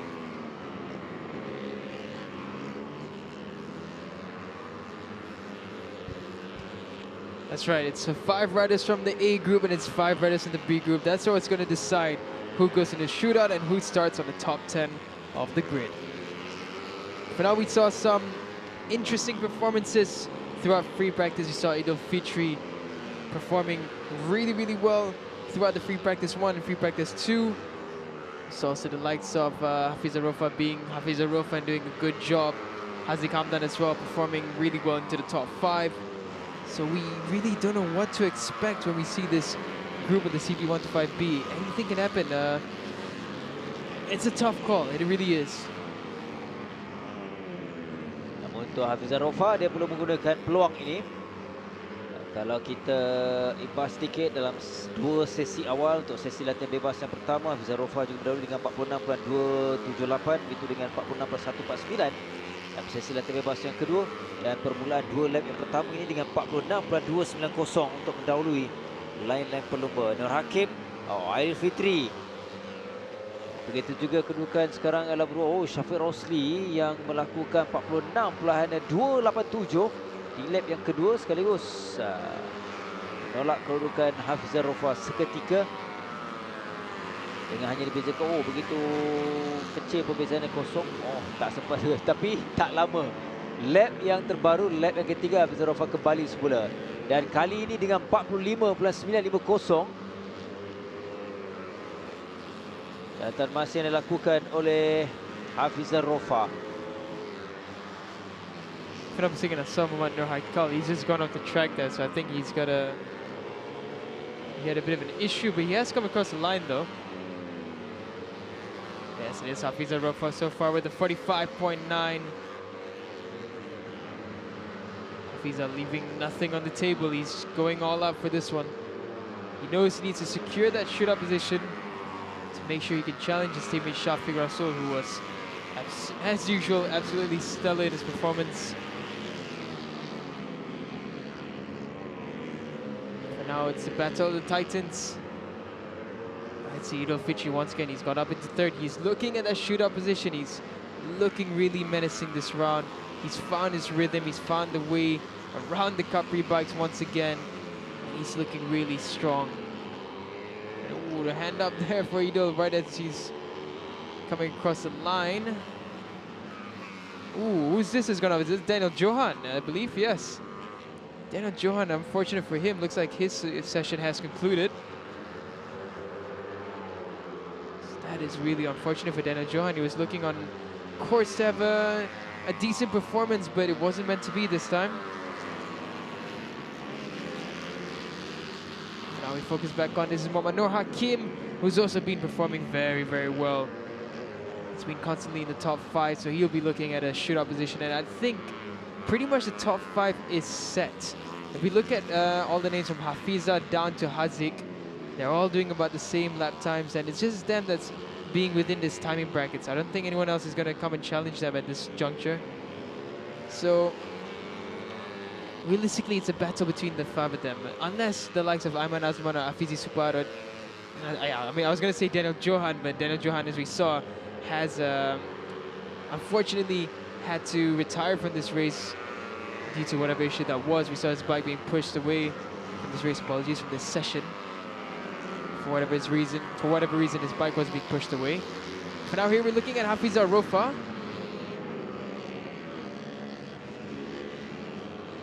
Di pit sekarang ini untuk Hafizah Rofa selepas 5 pusingan. Namun di Litar, lain-lain pelumba yang sedang kita berikan perhatian adalah Nur Hakim, umpamanya Syafir Rosli kedudukan yang kedua. Ini adalah Nur Hakim, Nur Hafizul yang sempat melihat ke belakang. Dengan Nur Hakim sudah pun naik dengan 46.167. Catatan masa yang terbaru dalam lap yang ke-6 untuk melonjak dia naik.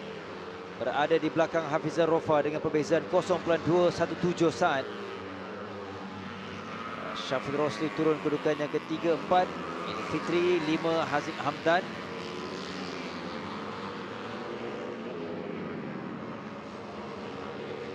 Haziq Hamdan di tempat yang kelima dengan 46.529 saat. Ini ialah Haziq Hamdan on board bersama dengannya.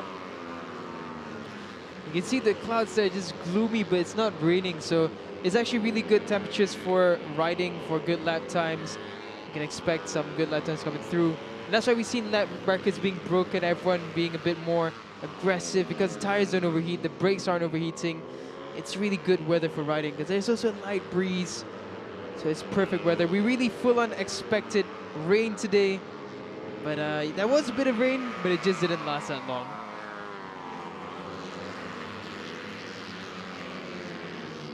Lekor yang terakhir untuk melengkapkan satu lagi pusingan, satu lagi lap untuk Haziq Hamdan.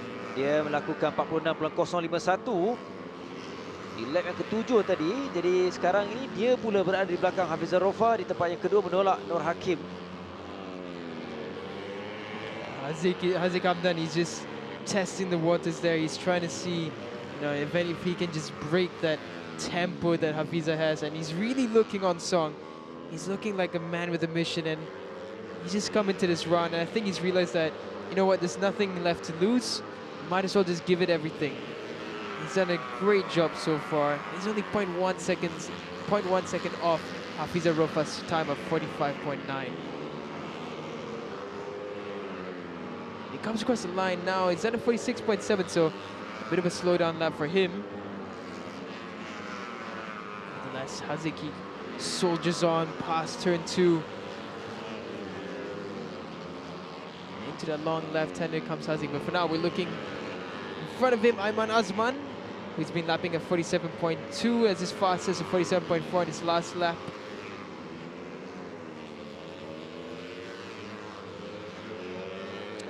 And follow the Yam rider now. He makes his way into the last turn, number 67. Down to the line, let's see what he does as he comes across the line. It's 47.226. So nearly replicating his best time so far in this session, but not enough to push him up into a further or higher position. Harith Haziq as well has made really good improvements. He's gone all the way up into 6th. He's only 0.8 seconds away from Hafizah Rofa's time. So this is more like it from Harith Haziq. We're more used to seeing him up into the battles of top 5s.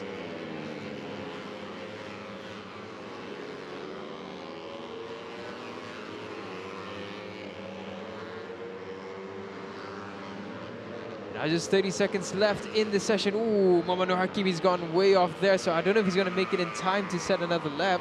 That could be the end of his qualifying charge. But here's Idul Fitri. I don't know if Idul Fitri got slowed down because of that, but he is charging on into the chicane. Only just over 15 seconds left now.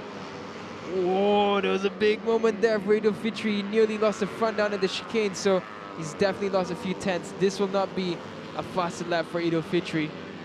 He's lost time coming down to the chicane, and now into the last turn is Idul Fitri.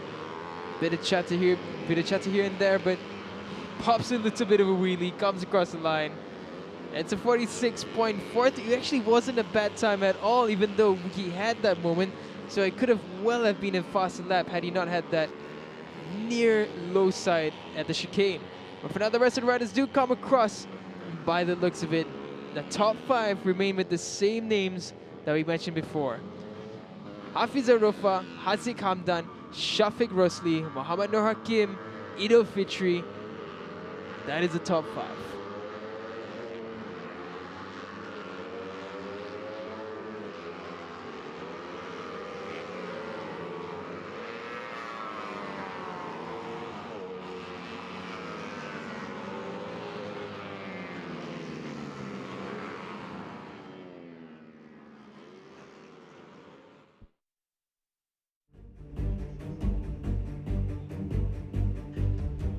So these are the results of the CP 1 to 5B qualifying. The top 5 are the names that we mentioned, but this is the order.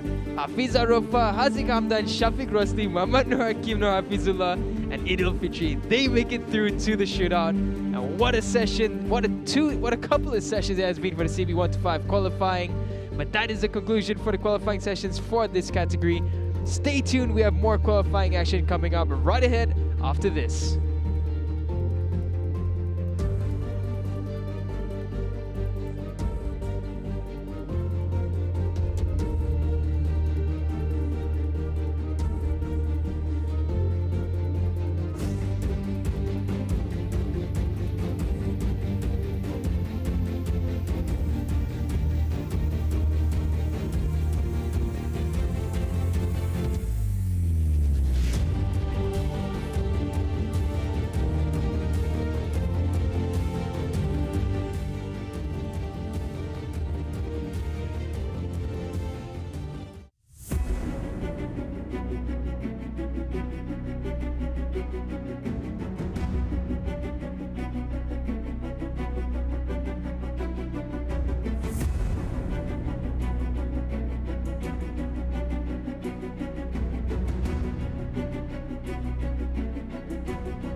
Ramai yang telah mencuba PETRONAS Max 95 dengan ProDrive. Mari kita dengar apa kata mereka. Bila tekan sikit, dia akan pergi jauh. Kereta memang berdesup je. Ringan, dijimat. Saya setuju. PETRONAS Max 95 Dengan ProDrive adalah yang terbaik. Ia sememangnya lancar, responsif dan efisien. Ianya petrol pilihan kami. Kini dengan piawaian Euro 4M.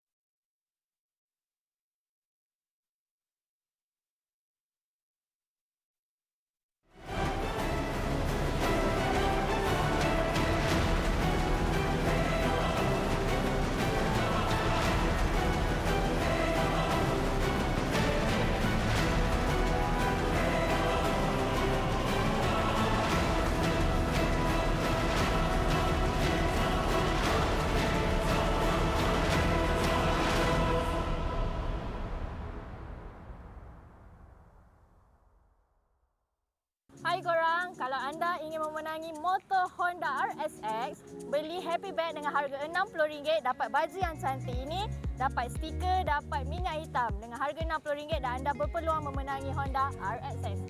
Mari guys, beli, okey? Dekat Litar Lumba Tangkak.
Kita beralih ke kategori seterusnya, kategori berikut WIRA KBS.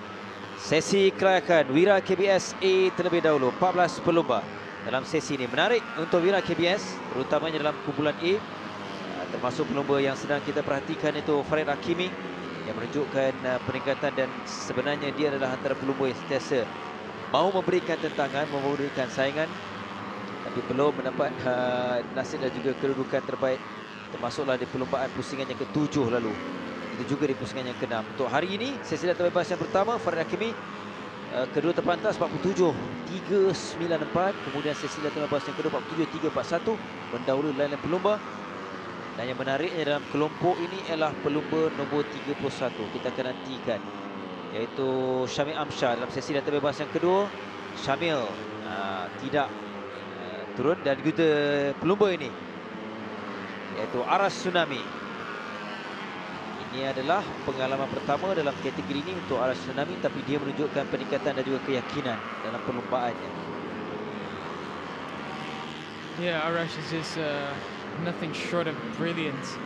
Oh, it's getting a bit dicey there between the likes of Farid Hakimi, Arif Haris Azwat, and Arash Tsunami. But yeah, Arash is really something spectacular. Like, he's just so comfortable. Whoa, big moment there for Arif Haris Azwat. But yeah, Arash is just so comfortable no matter what bike he rides, and he just never looks out of place. And he's already been so quick so far throughout all the sessions. And yeah, I think honestly he looks like a champion in the making. He always has a positive attitude. He's always calm. Following here, there's Shamil, very aggressive there. Shamil, I'm sure he didn't come out for free practice too. He's out now for qualifying. That's him and his teammate Danish Ayman. So Shamil on his flying lap, he's just gone fastest at 46.840.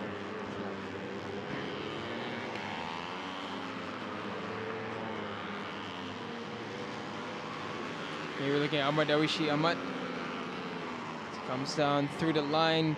He's running in third fastest right now, so it's a good time from him at 47.740. They go past like Irfan Danish, Tobaki Pink Racing Team rider. Following at the front is Hafi. Just closes the door on Ahmad Dawishi there. They come down into the second to last corner. Danish Ayman, he goes third fastest with a 47.709. Shamil Amshar not faster on that lap. There was chatted there on the brakes for Ahmad Dawishi, but he manages to control it well into the last turn. 4 minutes remain in the WIRA KBS A qualifying session.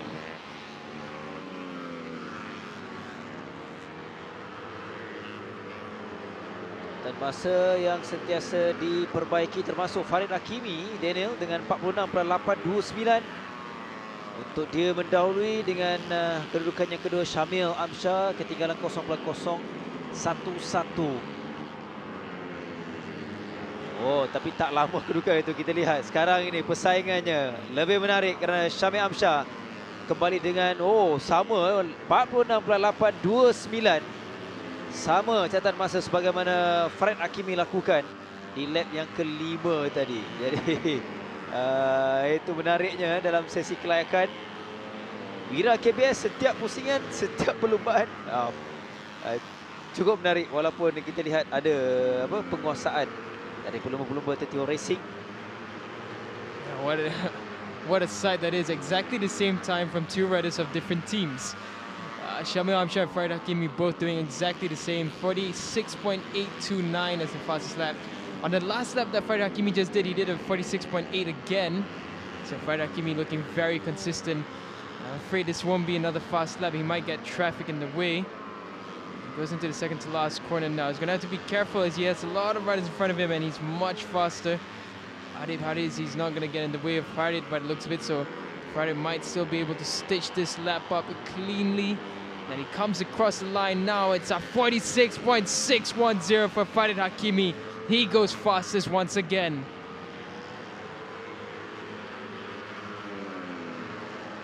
Cukup menarik. Berbaki 2 minit 25 saat lagi. Jadi 0.219. Syamil Amsyar ketinggalan di belakang Farid Hakimi berdasarkan catatan masa yang dilakukan. Jadi kita akan melihat satu lagi lap untuk Syamil Amsyar setelah 5.0425.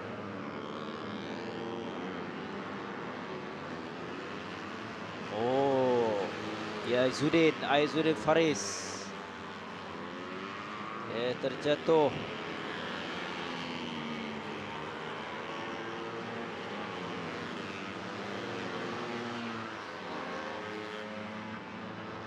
Lakukan Aizuddin 48.200. Ini kedudukan apa yang berlaku kepada Aizuddin.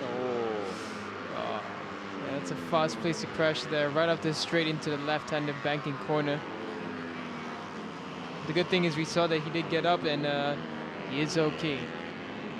Here's Farid Hakimi now through the chicane. In front of him, that's his teammate, Aish is Hafi.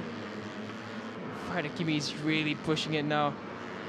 He makes it smoother there, but he might lose a bit of time because of that. Aish didn't see Farid coming. And Farid might still be, this might still be a good lap for Farid Hakimi. Actually, he comes across the line now. It's a 46.7, so still a fast lap time, but what could that have been if he didn't get into traffic there? 46.753. Ini dua pelumba pabekan Syamil Amsyar, Danish Aiman yang menduduki kedudukan yang kedua dan juga ketiga. Lap ini adalah 46.808. Ada peningkatan dari Syamil, tapi dia belum mampu untuk memintas catatan masa Farid Hakimi dengan kini perbezaan 0.198 untuk kekal di tempat yang kedua. Danish Aiman di tempat yang ketiga, kedudukan yang ketiga, 47.471 saat.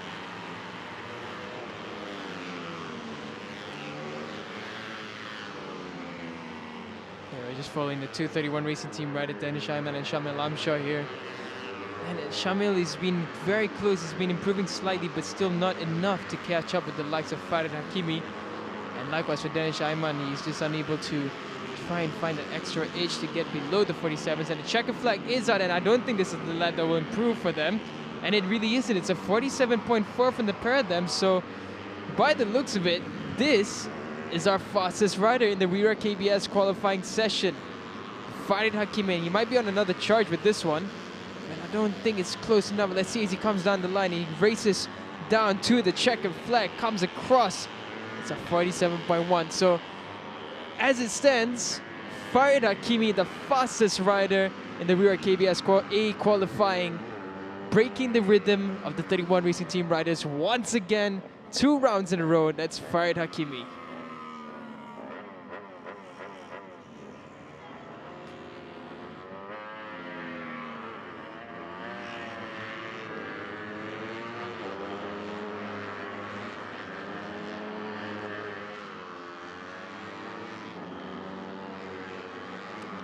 See that all the riders just bunching up for the practice starts. And while they get on with that, these are the results for the WIRA KBS A qualifying session. The top 5 that will head to the shootout are as follows: Farid Hakimi, Mohammad Syamil Amsyar, Danish Aiman Zamrul, Ara Tsunami, who is making it through to the shootout on his debut round for the WIRA KBS. And then 5th and the last person in the WIRA KBS A to make it to the shootout is Aish Hafi Hairul Hafiz. Stay tuned, don't go anywhere. We have the WIRA KBS B qualifying session coming up right after this.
Untuk WIRA KBS belum lagi selesai kerana kita perlu menyaksikan 14 pelumba lagi untuk kumpulan B pula melengkapkan sesi kelayakan.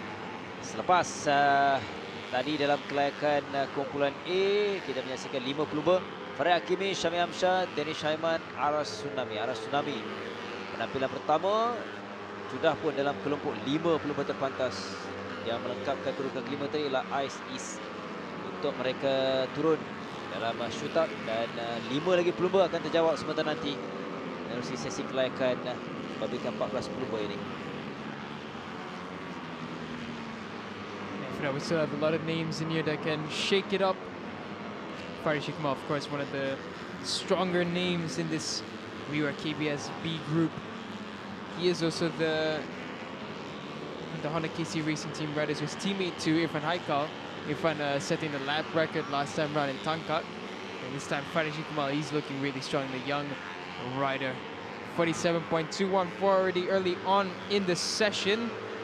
It's a very fast time, actually. Adam Haikal Jahar, in comparison, was only able to do a 47.1 in free practice 2. So it's going to be interesting to see how this turns out. Amrin Haziq Johan had a difficult free practice 1 and a decent free practice 2, but not ideal and not where him and the team would have liked to be. 6th fastest with a 47.8, so a bit of work needed to be done for Amrin Haziq Johan. Here comes Faris Iqbal with the full aggression going in there into the last turn. He comes across the line now. There should be a faster lap. Oh, it isn't. It's a 47.6 for him. Danny Mikhail, he goes up into second at 47.771.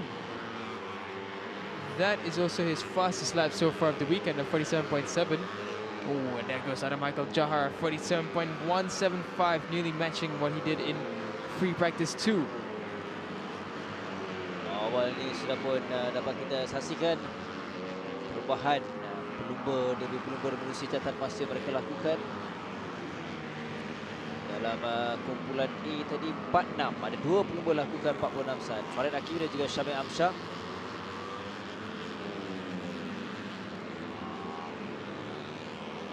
Dapat 47.175, 0.039. Tapi sekarang ini kedudukan sudah berubah. Faris Iqbal dengan 47.197 untuk berada di belakang Adam Haikal, menjadikan 0.077 perbezaan antara 2 pelumba yang mendahului sekarang ini. 47.120 daripada Adam Haikal.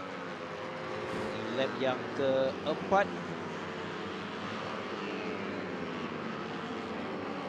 Michael Jahar getting into close contact there with Afiq Harith Abu Bakar. But both Adam Haikal and Faris Iqbal improving. Let's see what happened over here through the second turn. So I think something happened there on the exit for Afiq Harith, and then Adam Haikal just became a victim to whatever would happen there. But for now, it is Adam Haikal and Faris Iqbal who just keep on improving, and Faris Iqbal in that lap 46.933. It's impressive to see the improvements of some of the riders. Amerikam Danish, he's up into 6th. Ali Vizwan, he's up into 5th. Hazi Hakimi doing strong in 4th. And Danny Mikhail, he's up into 3rd.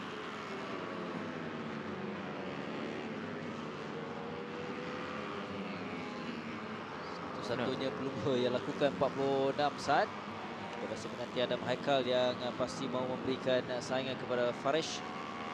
Juga dengan Alif Izwan di tempat yang kelima dengan 47.906, namun di lap yang kelima tadi 48.183 dan kedudukan yang terus berubah. Oh, Haziq Hakimi, Adam Haikal yang mendahului sekarang ni dengan 46.692. Oh, that was a monster lap from Adam Haikal. I was about to say that good improvements from Alif Izwan and Danny Mikhail, but immediately Adam Haikal comes at a 46.6. But for now, we follow Danny Mikhail Karo Fauzi from the Tobaki Pink Racing Team into the chicane. He goes now straight down into the second to last turn. Behind him is the pressure of Alif Izwan. If he challenges, it will start to slow down both their lap times, but they're both respecting each other right now. I feel like Danny Mikhail should stop looking behind and just start focusing on his lap so that he can just get on the gas. But for now, they come down the line. Alif Izwan makes the pass on Danny Mikhail. They come across, and yeah, you can see them scrapping it out just made that lap time drop by nearly over a second. So that's the most important thing in qualifying at times. These kids need to learn that there's no point battling because you'll just slow yourself down. Now we look at the back here. This is Haziq Hakimi, another one of the riders that came up from the ranks of the One Make Championship. He's doing a stellar job now in 3rd. Into the chicane they go. I believe I saw in the mix there as well was Sharul Izwan in front of Haziq Hakimi. Haziq Hakimi struggling to find a way past. Apologies, that's Sharul Izwan. That's one of the WIRA Muda V4 Tech Academy Racing Team riders. There we go. I see the number 9. That's Ahmad Ikram Danish. Doing a very good job there, Ahmad Ikram Danish. He's up into 5th for now. I'm seeing the scrap between these 3-4 riders. They come down the back straight. And there's Afiq Harith Abu Bakar riding the number 27. He's up into 10th with a 48.602 as his fastest time. There's Faris Iqbal. They're still trying to find a faster lap time behind the likes of Sharul Izwan. That's that's Afiq Hamdan from the Azan Shah 25 Academy Racing Team. He's not having the session that he would have liked to have so far. He's done a 49.815, putting him in 13th. Di tempat yang ketiga juga menarik Daniel, iaitu Alif Izwan. Antara pemula muda pemula baru ini menunjukkan keyakinan mereka walaupun baru berhasil dalam WIRA KBS ini. Jadi berbaki 1 minit 10 saat lagi untuk melihat kedudukan. Yang lebih penting adalah 5 pelumba yang akan beraksi untuk melengkapkan 5 lagi pelumba, 10 pelumba semuanya dalam shootout. Sekarang ini Adam Haikal, Farish Iqmat, Alif Izwan, Haziq Hakimi dan juga Ahmad Ikram Danish. Yeah, I feel like Danny Mikael and Ahmad Ikram Danish, they look to be on a good lap time. They come across now. Let's see what it is as they come across. Do they improve further? And they do not. It's both of them doing a 48, so it's a last opportunity now for them to try and find an extra couple of places in their positions. Especially with Danny Mikael, it's going to be a heartbreak for him because he's going to miss out of shootout by 0.057 seconds. So it's just such small margin. That'll be such a shame for him. They go into the chicane now. It's the 4 riders once again. Haziq Hakimi just making up the rear of this. At the front there, that is Alif Izwan. Now it's just the last charge onto the last turn. Can any of these riders shift up the positions into the top 5 for the shootout? It's down to the line now, and they come across the line, and it is not enough for Danny Mikael, not enough for Muhammad Luqman Hakim Wazi, who's coming out the back there. I don't believe he's going to shift up into the positions at all. Yep, he remains where he is, and by the looks of it, the top 5 heading to shootout are as they were for the last lap. And this is going to be an interesting shootout. The 5 names from A, the 5 names from B, all coming together later on for a shootout between 10 names. See who's going to be our pole man, who's going to be in the second row.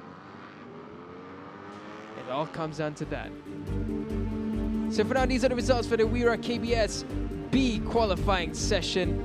The top 5 heading to shootout are as follows: Adam Haikal Jahar first, Farish Iqmal second, Alif Izwan third, Haziq Hakimi and Ahmad Ikram Danish, they complete the top 5 heading to shootout.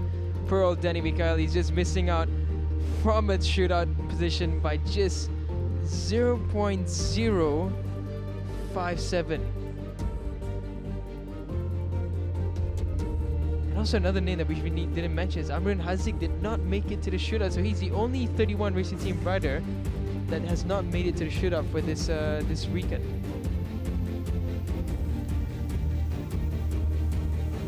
Celebrations and heartbreaks all around for the WIRA KBS category for the qualifying session. For now, this is the recap. Stay tuned, we have plenty more qualifying action coming up right after this.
Ramai yang telah mencuba PETRONAS Max 95 dengan ProDrive. Mari kita dengar apa kata mereka.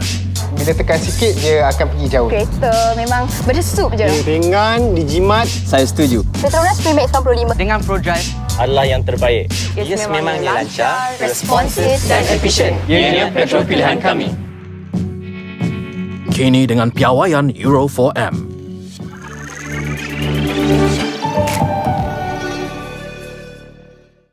Ramai yang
Assalamualaikum guys, selamat datang untuk episod kali ini. Kita berada di Bandar Diraja Muar and Nasha nak bawa korang pergi salah satu dealer arcade yang ada dekat Muar ni. Tempat dia tempat baru, dia berdekatan dengan NSK. So, jom kita masuk guys, let's go. Nama kedai ni Cyclist Motor. So, saya dah nampak owner dia, bos dia dekat sini. Hai bos. So, kita nak bual sikit pasal produk arcade. Ya, jom kita masuk tengok. Okay, jom let's go guys.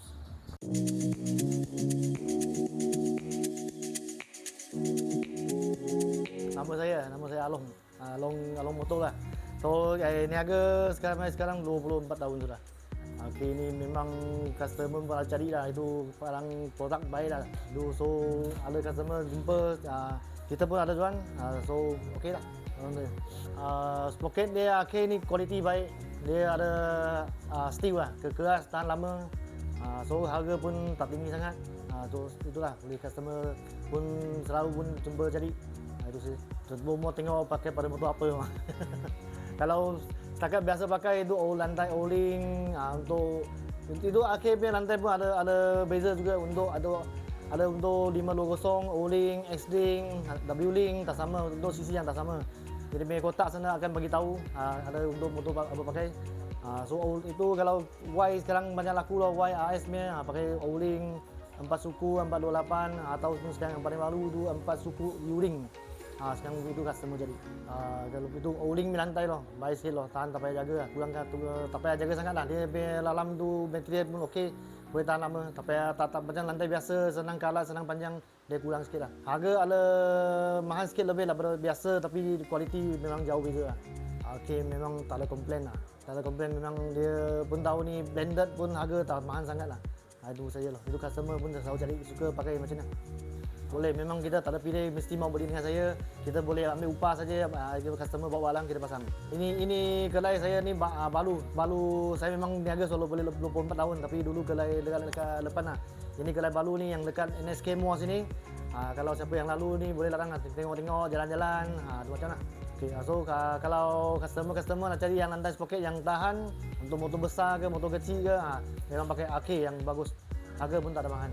Okay guys, korang dah dengarkan perkongsian yang sangat menarik daripada bos cyclist motor dekat Muar ni. Dia katakan banyak customer yang datang kat sini mesti cari produk arcade. So, apa lagi guys, penduduk yang berdekatan dekat Muar, dekat dengan NSK, korang boleh datang ke kedai ni. Macam-macam yang korang boleh buat. Jumpa je bos dia And katalah korang tengok dekat Malaysian Cub Prix. So mana tahu dapat diskaun. So sampai di sini saja untuk episod kali ini. Nanti kita akan bawa lagi kat mana lagi tempat arcade yang penduduk-penduduk ataupun tempat-tempat korang ke yang boleh datang untuk membeli barangan arcade. Jadi sekian saja, kita jumpa lagi next episod guys. Ciao.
Beralih kepada kategori seterusnya untuk sesi kelayakan iaitu Yamaha Petronas Super Series 24 pelumba.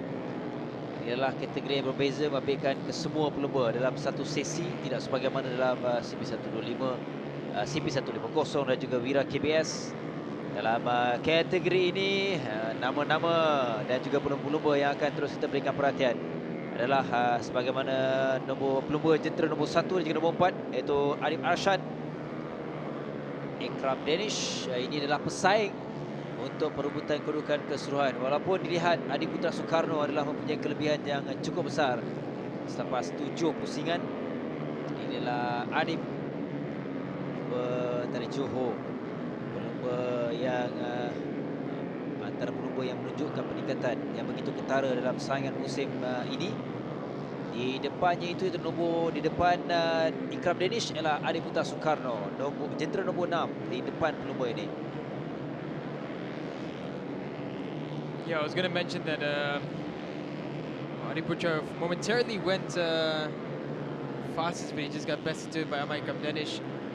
But yeah, the point gap between Adiputra and Adib Arshad is 73 points.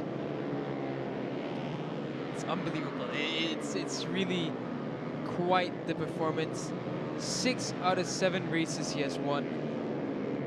And if he had just won one more, he would have already been crowned champion when we arrive at this round. But for now, it's still mathematically alive. But so long as Adiputra finishes ahead of Adib Arshad, he will be the champion of the Yamaha Petronas Super Series this weekend. I'm not going to say Adiputra is just an amazing performer. He's just shown everything that he can do. He's gone to the MVX, he's performed there. He's been consistent in the Yamaha Petronas Super Series at every circuit we've gone to. We've gone to a bunch of different circuits this season so far. We had the Sepang North, Sepang South, Tangkak, Jumpul, Terengganu, and he's just dominated every time. Ketika kedudukan yang berubah ialah Syarul Izzuan yang berada di tempat yang ketiga dengan 52.071 menolak Adib Arshad untuk turun tempat yang keempat seketika. Sementara kita akan melihat dua pelumba ini yang akan melengkapkan pusingan yang keempat menuju selekoh yang terakhir, iaitu Adiputra Soekarno dan juga Ikram Danish yang mendahului berbaki 4 minit 40 saat. Catatan masa 5:06.27 oleh Ikram dan juga Adiputra 51.329, bermaksud tidak ada perubahan kedudukan dua pelumba ini dan juga catatan masa. Ryan Cardani naik di tempat yang kelima dengan 52.216 di lap yang keempat yang baru saja dilakukan. Dalam peningkatan catatan masa ialah Iman Fahmi di tempat yang keenam dengan 52.372. That's interesting from Ikram Danish. He nearly broke the lap record. Our lap record for the Yamaha Petronas Super Series is a 50.626. So Ikram Danish coming very, very close. Just 0.01 seconds off the fastest lap time ever in the Tangkak racing circuit.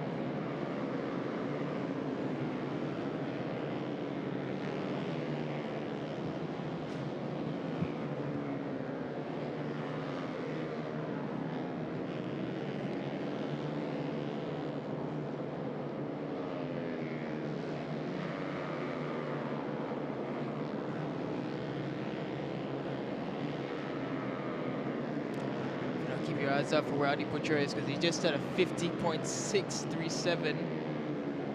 What a lap time that was from Adiputra. And Ikram Danish as well, he just did another 50.6, so they're all well within the lap record's reach. And struggling to keep his championship hopes alive is Adib Arshad right now. He's trailing by 1.2 seconds away from Adiputra and Ikram Danish. So the previous lap record, a 50.626, was set by Harith Rosmaza in 2019.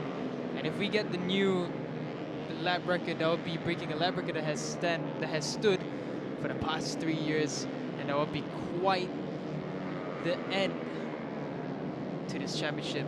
Well, we're not at the end yet, but we're near the end of the championship, and that would be quite remarkable to see.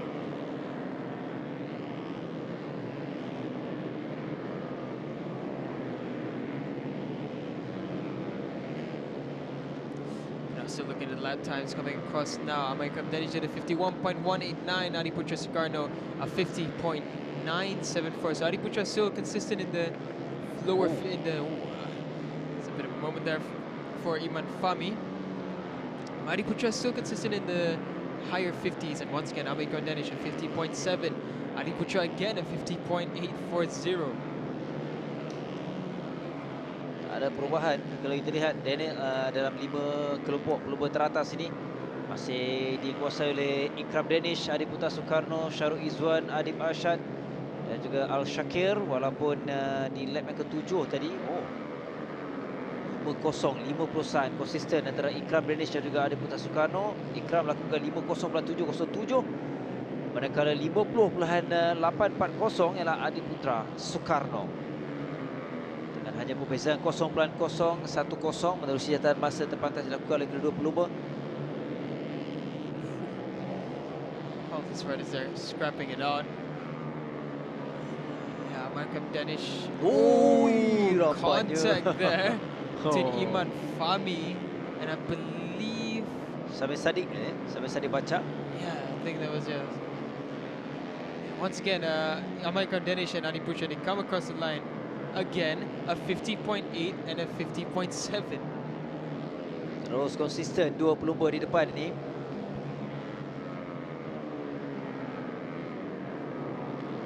Manakala Adib Arsyad dalam kelompok ini. Adib masih kekal dalam tempat yang keempat. Dia masih mencari catatan masa yang lebih baik kerana di lap yang kelima adalah terpantas Adib Arsyad dengan 51.846.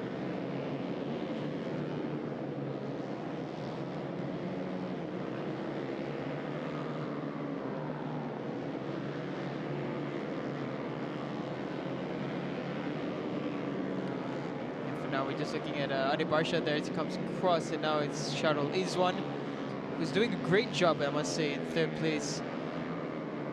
And on that lap, American Danish and Adib Putra, they've done a much slower time, 52.5 and a 51.947. So waiting to see whether anyone's gonna push further, but the checker flag is out now, so all these riders will conclude the session. And my goodness, they were so close to breaking the lap record in this session. Almost identical, the timings between American Danish and Adib Putra Soekarno. 50.627, 50.637. And every lap that they did after that was almost the same and gapped by just maybe a tenth. And yeah, it looks like they have crossed the check flag now, Adib Putra and American Danish, so they will remain in their positions. Syarul Izwan, he comes across as well. Ooh, some shifts in position. Ryan Kardani goes 5th. Iman Fahmi goes 6th, and Adib Arsyad drops down to 7th. The man in 2nd place in the championship, the only one who can contest Adib Putra, is gonna start from 7th on the grid. Adib Putra having a conversation there with American Danish. But wow, this is not looking too good for Adib Arsyad. Then again, the gap has been humongous. But it will be a challenge. You would love to keep the hopes alive. Anything can happen in racing. But these are the results for the Yamaha PETRONAS Super Series qualifying.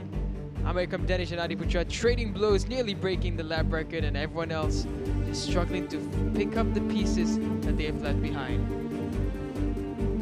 We have plenty of action coming up ahead tomorrow, but don't go anywhere. We still have 2 more sessions of qualifying left. We have the Honda Dash 1 to 5 Challenge qualifying coming up right after this, as well as the AEON Credit Service Yamaha and MVX Challenge qualifying. And it will conclude the day, and we'll have the shootout, the Super Pole, and the races tomorrow. Stay tuned, don't go anywhere.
Okey, Ikram. Fastest untuk qualifying kan. Ikram pun bersaing dalam kategori WIRA untuk pusingan kali ini kan. Adakah itu membantu Ikram untuk mendapatkan catatan masa terpantas hari ini? Firstly, saya nak cakap terima kasih kepada abang dan bonda saya yang sentiasa support saya, mendoakan saya, kawan-kawan saya, keluarga saya dan lain-lain. Pada qualifying tadi, saya cuba untuk push dan mengikut Adi. Dan saya cuba cari sikit demi sikit untuk lebih daripada Adi. Dan dalam kategori WIRA tu pun kira membantu saya lah dalam mileage saya ke atas Litar. Terima kasih Ikram dan all the best untuk esok. Kita akan bersama dengan seorang lagi pelumba iaitu Adi Putra. Adi melakukan catatan masa di tempat yang kedua. Adi hanya memerlukan 3 mata saja untuk bergelar juara. So macam mana perlumbaan esok Adi? Saya akan cuba yang terbaik. Saya akan konsisten macam minggu lepas. Saya akan cuba yang terbaik lah. Jadi rasanya saingan daripada pelumba lain akan mengganggu Adi untuk mengutip mata? Saingan daripada pelumba lain yang akan mengganggu Adi? Saya akan cuba yang terbaik lah bagi orang tak ganggu saya. Terima kasih Adi dan all the best.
Baiklah Daniel, kita kembali berhasil untuk teruskan sesi kelayakan bagi Honda Dash 125 Challenge. 18 pelumba mencari kedudukan terbaik sebelum perlombaan pusingan ke-8 akan berlangsung esok. Di dalam pelihatan kita adalah pelumba-pelumba ini akan kita berikan tubuh. Danish Abdul Rahman, Haziq Hakimi adalah pesaing untuk kedudukan keseluruhan. Begitu juga dengan Amrin Haziq Johan. Amrin Haziq, seorang pelumba Muhammad Al-Hakimi. Ya, Muhammad Al-Hakimi. Oh, that's a funny image that we're seeing there. I think he's a bit hurt. He was limping, but he was standing up, so that's a good sign. At least we saw that he was able to get up. Yep. And the medical officers are attending to him as we speak. But we can confirm that he did get up, and looks like whatever it is, hopefully it's not too serious. But that kita harapkan. Dan ketiga ini Amrin Haziq Johan bermula dengan baik dalam 2 lap yang pertama. Dia melepasi selekor yang terakhir untuk lap yang ketiga dengan 51.928, tapi sebelum itu 51.476 oleh Amrin Haziq untuk dia mengungguli setakat ini. Amrin pasti dia mahukan kebangkitan selepas 2 pusingan. Pusingan yang ke-6 dan pusingan yang ke-7 tidak bernasib baik untuknya kerana dia terjatuh tidak menamatkan perlombaan. Walaupun sebelum itu dalam 5 pusingan awal dia konsisten. Jadi menjadikan Danish Abdul Rahman meninggalkannya dari jumlah keseluruhan mata 122 untuk Danish, manakala Amrin Haziq Johan 107. Jadi kalau pusingan ini dia menang, dan juga kita mahu melihat kedudukan Danish di mana, dan mungkin itu akan berubah kedudukan 2 pelumba ini. Namun itu antara gambaran 2 pelumba ini. Namun tidak boleh kita lupakan Haziq Al-Hakimi. Juga tadi pelumba yang jatuh tadi, Muhammad Al-Hakimi. Improvements came in there for Haidar Nur Akmal, Danish Abdul Rahman as well. 51.153, 51.319, 51.324. The timings between the top 3 are gapped within less than 0.2 seconds. See what a small young rider Haidar Nur Akmal is, so what a talent he can be. It's a bit tricky in these small circuits being such a small rider. You don't have the body weight, you don't have the muscle to force the bike into the right areas that you want to, but Haidar Nur Akmal is making it work very well for himself. Championship-wise as well, he hasn't done too badly. 5th overall with 84 points.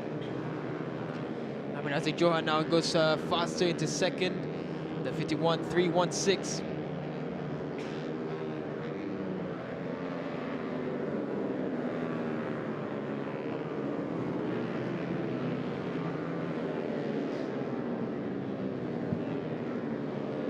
Amrin terus memperbaiki catatan masanya dengan 51.316.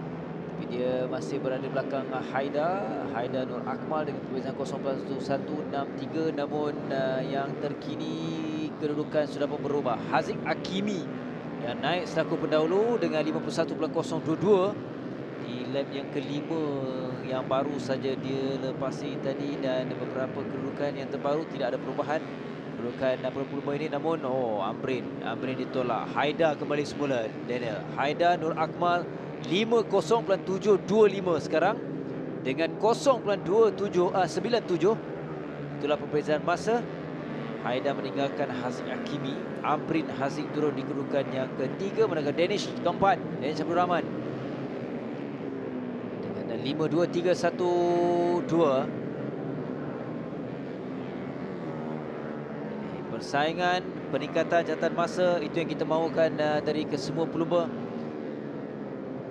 terutamanya dalam kedudukan 4 pelumba. Haidar, Haziq Hakimi, Amrin Haziq dan juga Danish Abdul Rahman.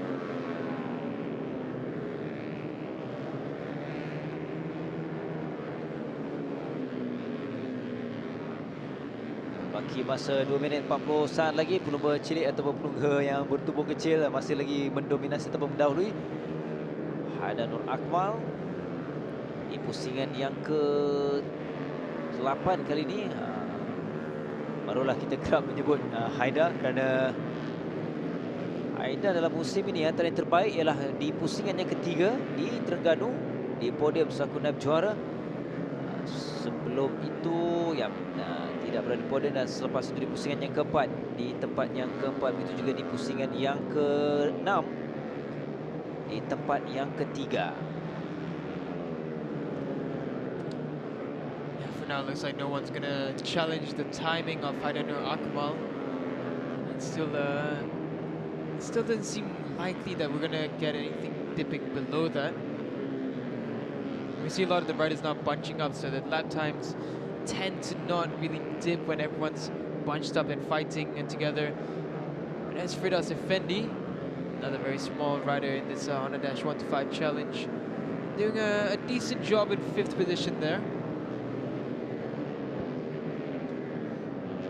So Nazik Johan, he's got his work cut out for him. He's not able to break the rhythm of Haziq Hakimi because it's the exact same rhythm that they're putting out right now. Let alone for Haidanur Akmal, who's just in a league of his own as it is currently in this qualifying session. Muhammad Hakimi and Muhammad Firdaus Effendi, they're just being dropped, unfortunately. They're not able to get within the pace of the other top 4. And because the difference is almost a second more than the likes of Amrin Haziq and Danish Abdul Rahman. So if this is the pace gap coming into the race for tomorrow, we're going to definitely see a group of 4 and then the group of the rest. It's going to be quite the split. Haziq Hakimi 51.022 yang dia lakukan di lap yang keempat, menjadikan dia berada di belakang Haida. Ini dia the last lap sebelum tamat sesi kelayakan, mana Haida terus konsisten untuk mendahului walaupun catatan di lap yang ke-9 tadi hanya dah 54.384.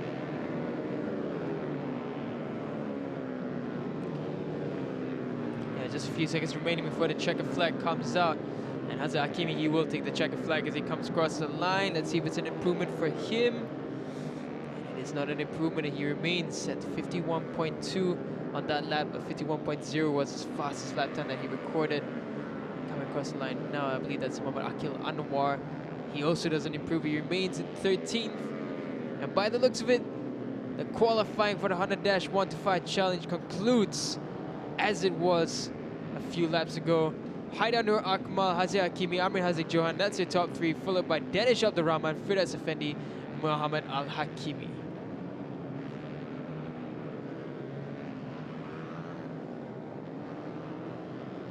For now, all the riders doing their practice starts there down at the back straight.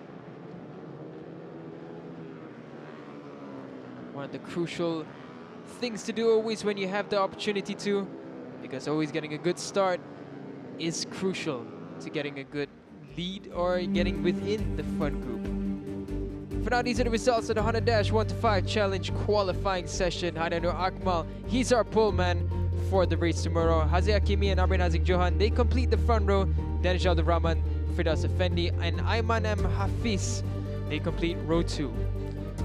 Plenty of action that we're looking forward to tomorrow, and this is an interesting category now. This championship battle will be enticing as we head on to tomorrow's afternoon's race. But don't go anywhere. After this, we have one more session left for qualifying. It's the AEON Credit Service Yamaha MVX Challenge qualifying session. Stay tuned, don't go anywhere. We'll be right back.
Haida, fastest untuk qualifying tadi kan. So dah banyak kali podium, dah 2 kali tapi belum pernah nombor 1. Rasa-rasa kat sini yakin tak boleh menang? Bismillah. First, alhamdulillah, syukur. Saya rasa round kali ni saya cuba yang terbaik saja. Saya tak tahu ketentuan Allah. So saya terima je, redha. Tapi kalau kita tengok saingan dalam kategori ni, motor semua sama. Macam mana strategi Haida untuk esok? Strategi saya untuk esok, saya cuba baik saja untuk maksimum yang point. Okey Haida, terima kasih. All the best. Kita kembali semula bersama dengan Azlan dan juga Daniel untuk qualifying yang terakhir.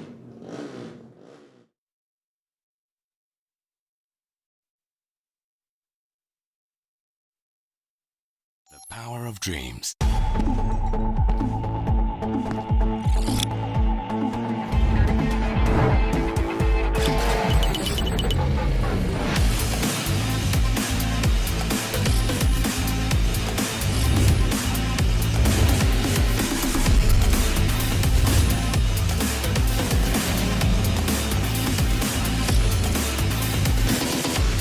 RXX nyata teruja.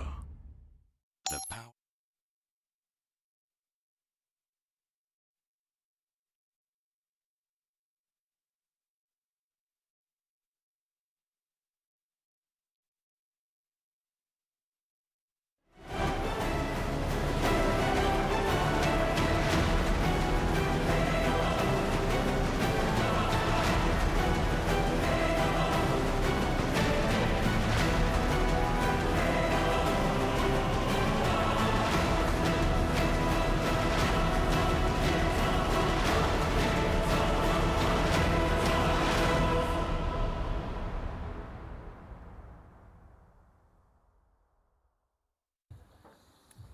Assalamualaikum guys, selamat datang di Bandar di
Ini adalah sesi yang terakhir untuk hari yang pertama, iaitu AEON Credit Service Yamaha NVX Challenge.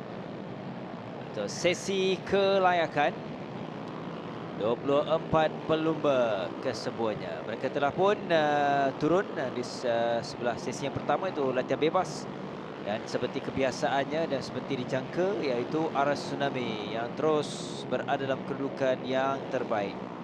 Syakir Abdullah dalam sesi latihan bebas dalam tempat yang ke-8. Catatan masa dilakukan oleh Syakir 54.137. Syakir Abdullah adalah kedudukan yang kedua keseluruhan. Oh dear, that's arus tsunami. Arus tsunami. That is very rare to see. Arus tsunami making a mistake. Oh, apa yang berlaku? I am pretty shocked. That is it's a very rare mistake from arus tsunami. I mean, you never see him making a mistake as such. So, wow, that is shaking things up. But even then, there's still no one that's close enough to his time. He's still a second ahead, even though he only completed 1 lap. So, it's up to Mama Fazil Farooq, Mama Al Shakir, Ryan Kardani, whether or not they can try and hit back on his time. But yeah, I think arus tsunami did get back on the bike because the bike was still functional. We saw the marshal running it across there, so dengan kalau ikutkan pun Daniel, dengan 52.964, kalau kita tengok balik dalam sesi latihan bebas yang pertama, hanya dia seorang saja, Aras saja yang melakukan 52 saat. Selebihnya 53.185, iaitu Fazil. Jadi masih lagi awal, masih lagi ada masa. 5 minit 50 saat. Jadi kita akan nantikan adakah Arash akan meneruskan ataupun kekal dengan 52.964 saat.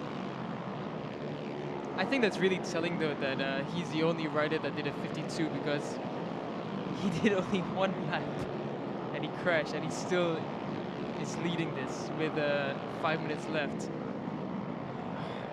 The guy is something else. He really has a whole new grip. No pun intended. No pun intended when it comes to riding. But looks like he hasn't come back out. I don't know if he's managed to somehow reassemble the front of his bike and come back onto the track. It doesn't look likely for now. As it is, yeah, it's still Arsenal. He only has 1 lap, but he's not gone for another lap by the looks of it. According to our timing screens, he has not.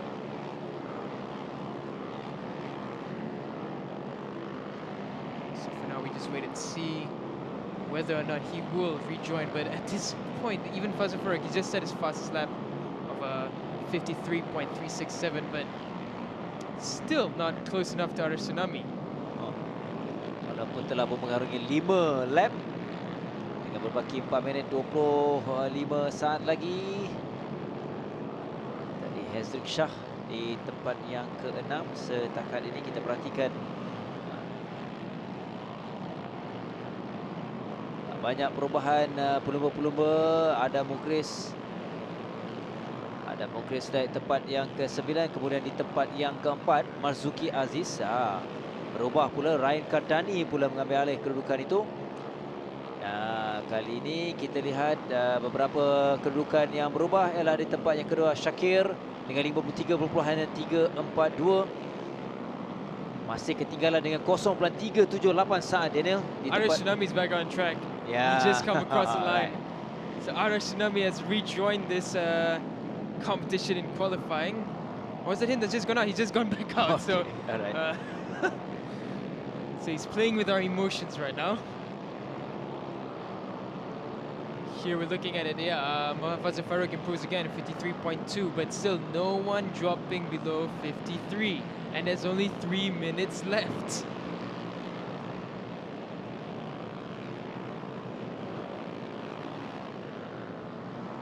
Kita hanya melihat perubahan kedudukan tempat yang kedua.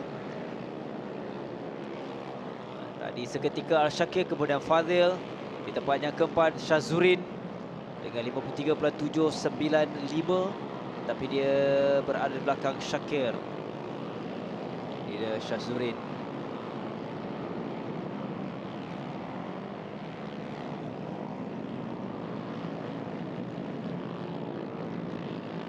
I'm just wondering if anyone's gonna dip. If anyone dips below 53 and actually knocks Arash Tsunami off the top step for the first time in qualifying, that would be impressive. But even then, it took a fall on the first lap for Arash Tsunami to not qualify first.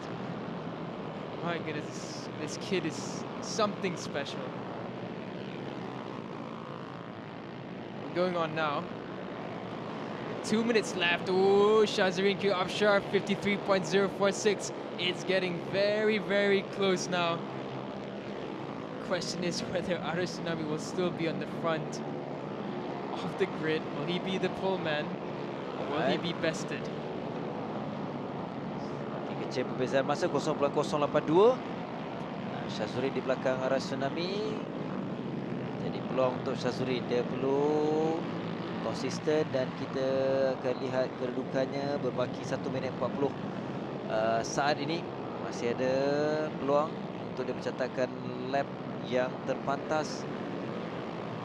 Namun dalam kelompok yang besar ini membabitkan antaranya ialah nombor 17 iaitu Ridwan.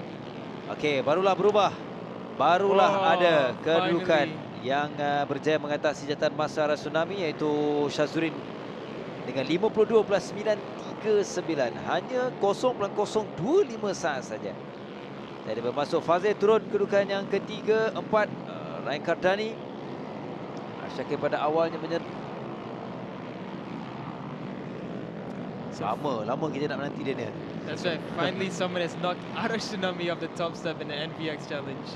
Something that we didn't expect. But then again, this isn't the race. But even in qualifying, that is quite the feat. So yeah, Arash Tsunami not on the front row of the grid. Well, he is on the front grid. He is on the front row, but he's just not on pole position for now. Yap. Hanya dua pelumba yang lakukan 52 saat. Syazzurin dan juga Arash Tsunami. Jika latihan bebas tadi hanyalah Arash Tsunami. Syazzurin dalam sesi latihan bebas melakukan 53.780. Jadi ada peningkatan untuk kali ini menuju perlumbaan pusingan ke-8.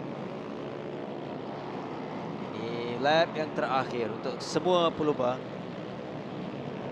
Sebelum secara muktamadnya catatan masa ini akan dibawa untuk kedudukan mereka dalam perlumbaan pusingan ke-8 esok.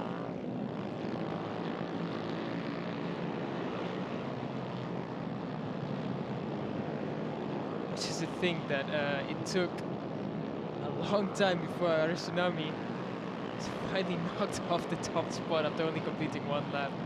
Hingga lap yang ke-8 dia, barulah Syazzurin berjaya meminta catatan masa Arash Tsunami. Sedangkan Arash Tsunami hanya memerlukan 1 pusingan. But the one rider we are looking out for is championship-wise is Ahmad Shakir, who's all the way down in 9th.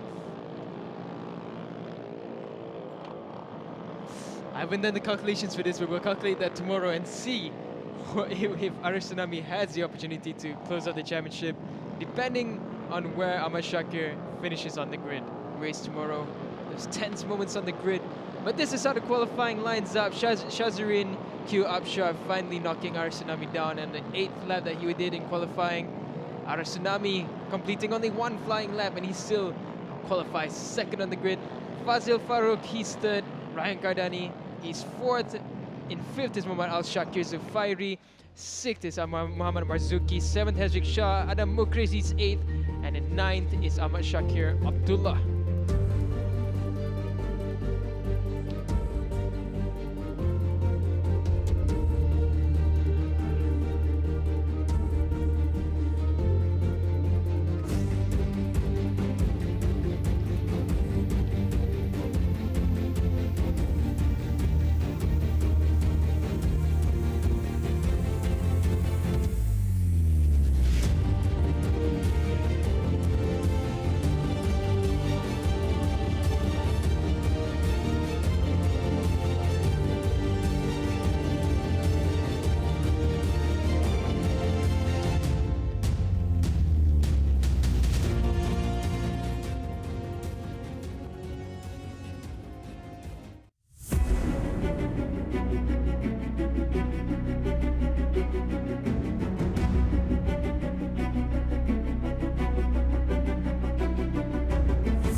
Syazrin, pertama kali dapat catatan masa terpantas akan bermula petak pertama untuk perlumbaan esok.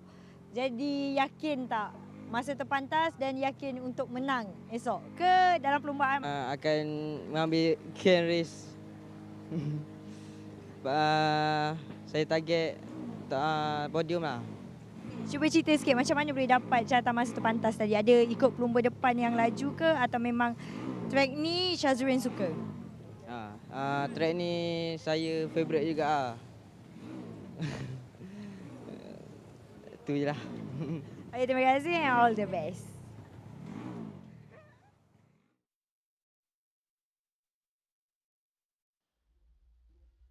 Baiklah, kita dah selesai hari yang panjang, hari yang pertama. Jadi kita nak ucapkan terima kasih kepada semua yang menyaksikan sejak daripada awal tadi Daniel untuk sesi latihan bebas hinggalah pada petang untuk kelayakan. Jadi esok adalah hari yang kemuncaknya Daniel.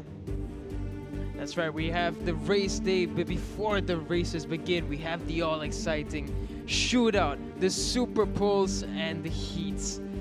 We can't wait for all this action to come up ahead. This is how the schedule looks like from 8 a.m. all the way down to 11:50 a.m. We have the warm-ups, the shootouts, the heats, and the Super Pole. After that, we begin with the races for the one-make race of the YAMAHA PETRONAS Super Series, the YAMAHA PETRONAS SPRINTA Pro-Am Cup. And after that, we will have our short break. Then we have the race for the WIRA KBS CP125, CP150, the Honda Dash 125 Challenge, and the AEON Credit Service Yamaha NVX Challenge. All the deciders could be in this round itself, in round 8 in Tangkak. So stay tuned, join us tomorrow. We'll be back with more action. We'll see you guys there. Assalamualaikum.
Telah mencuba PETRONAS Max 95 dengan ProDrive. Mari kita dengar apa kata mereka.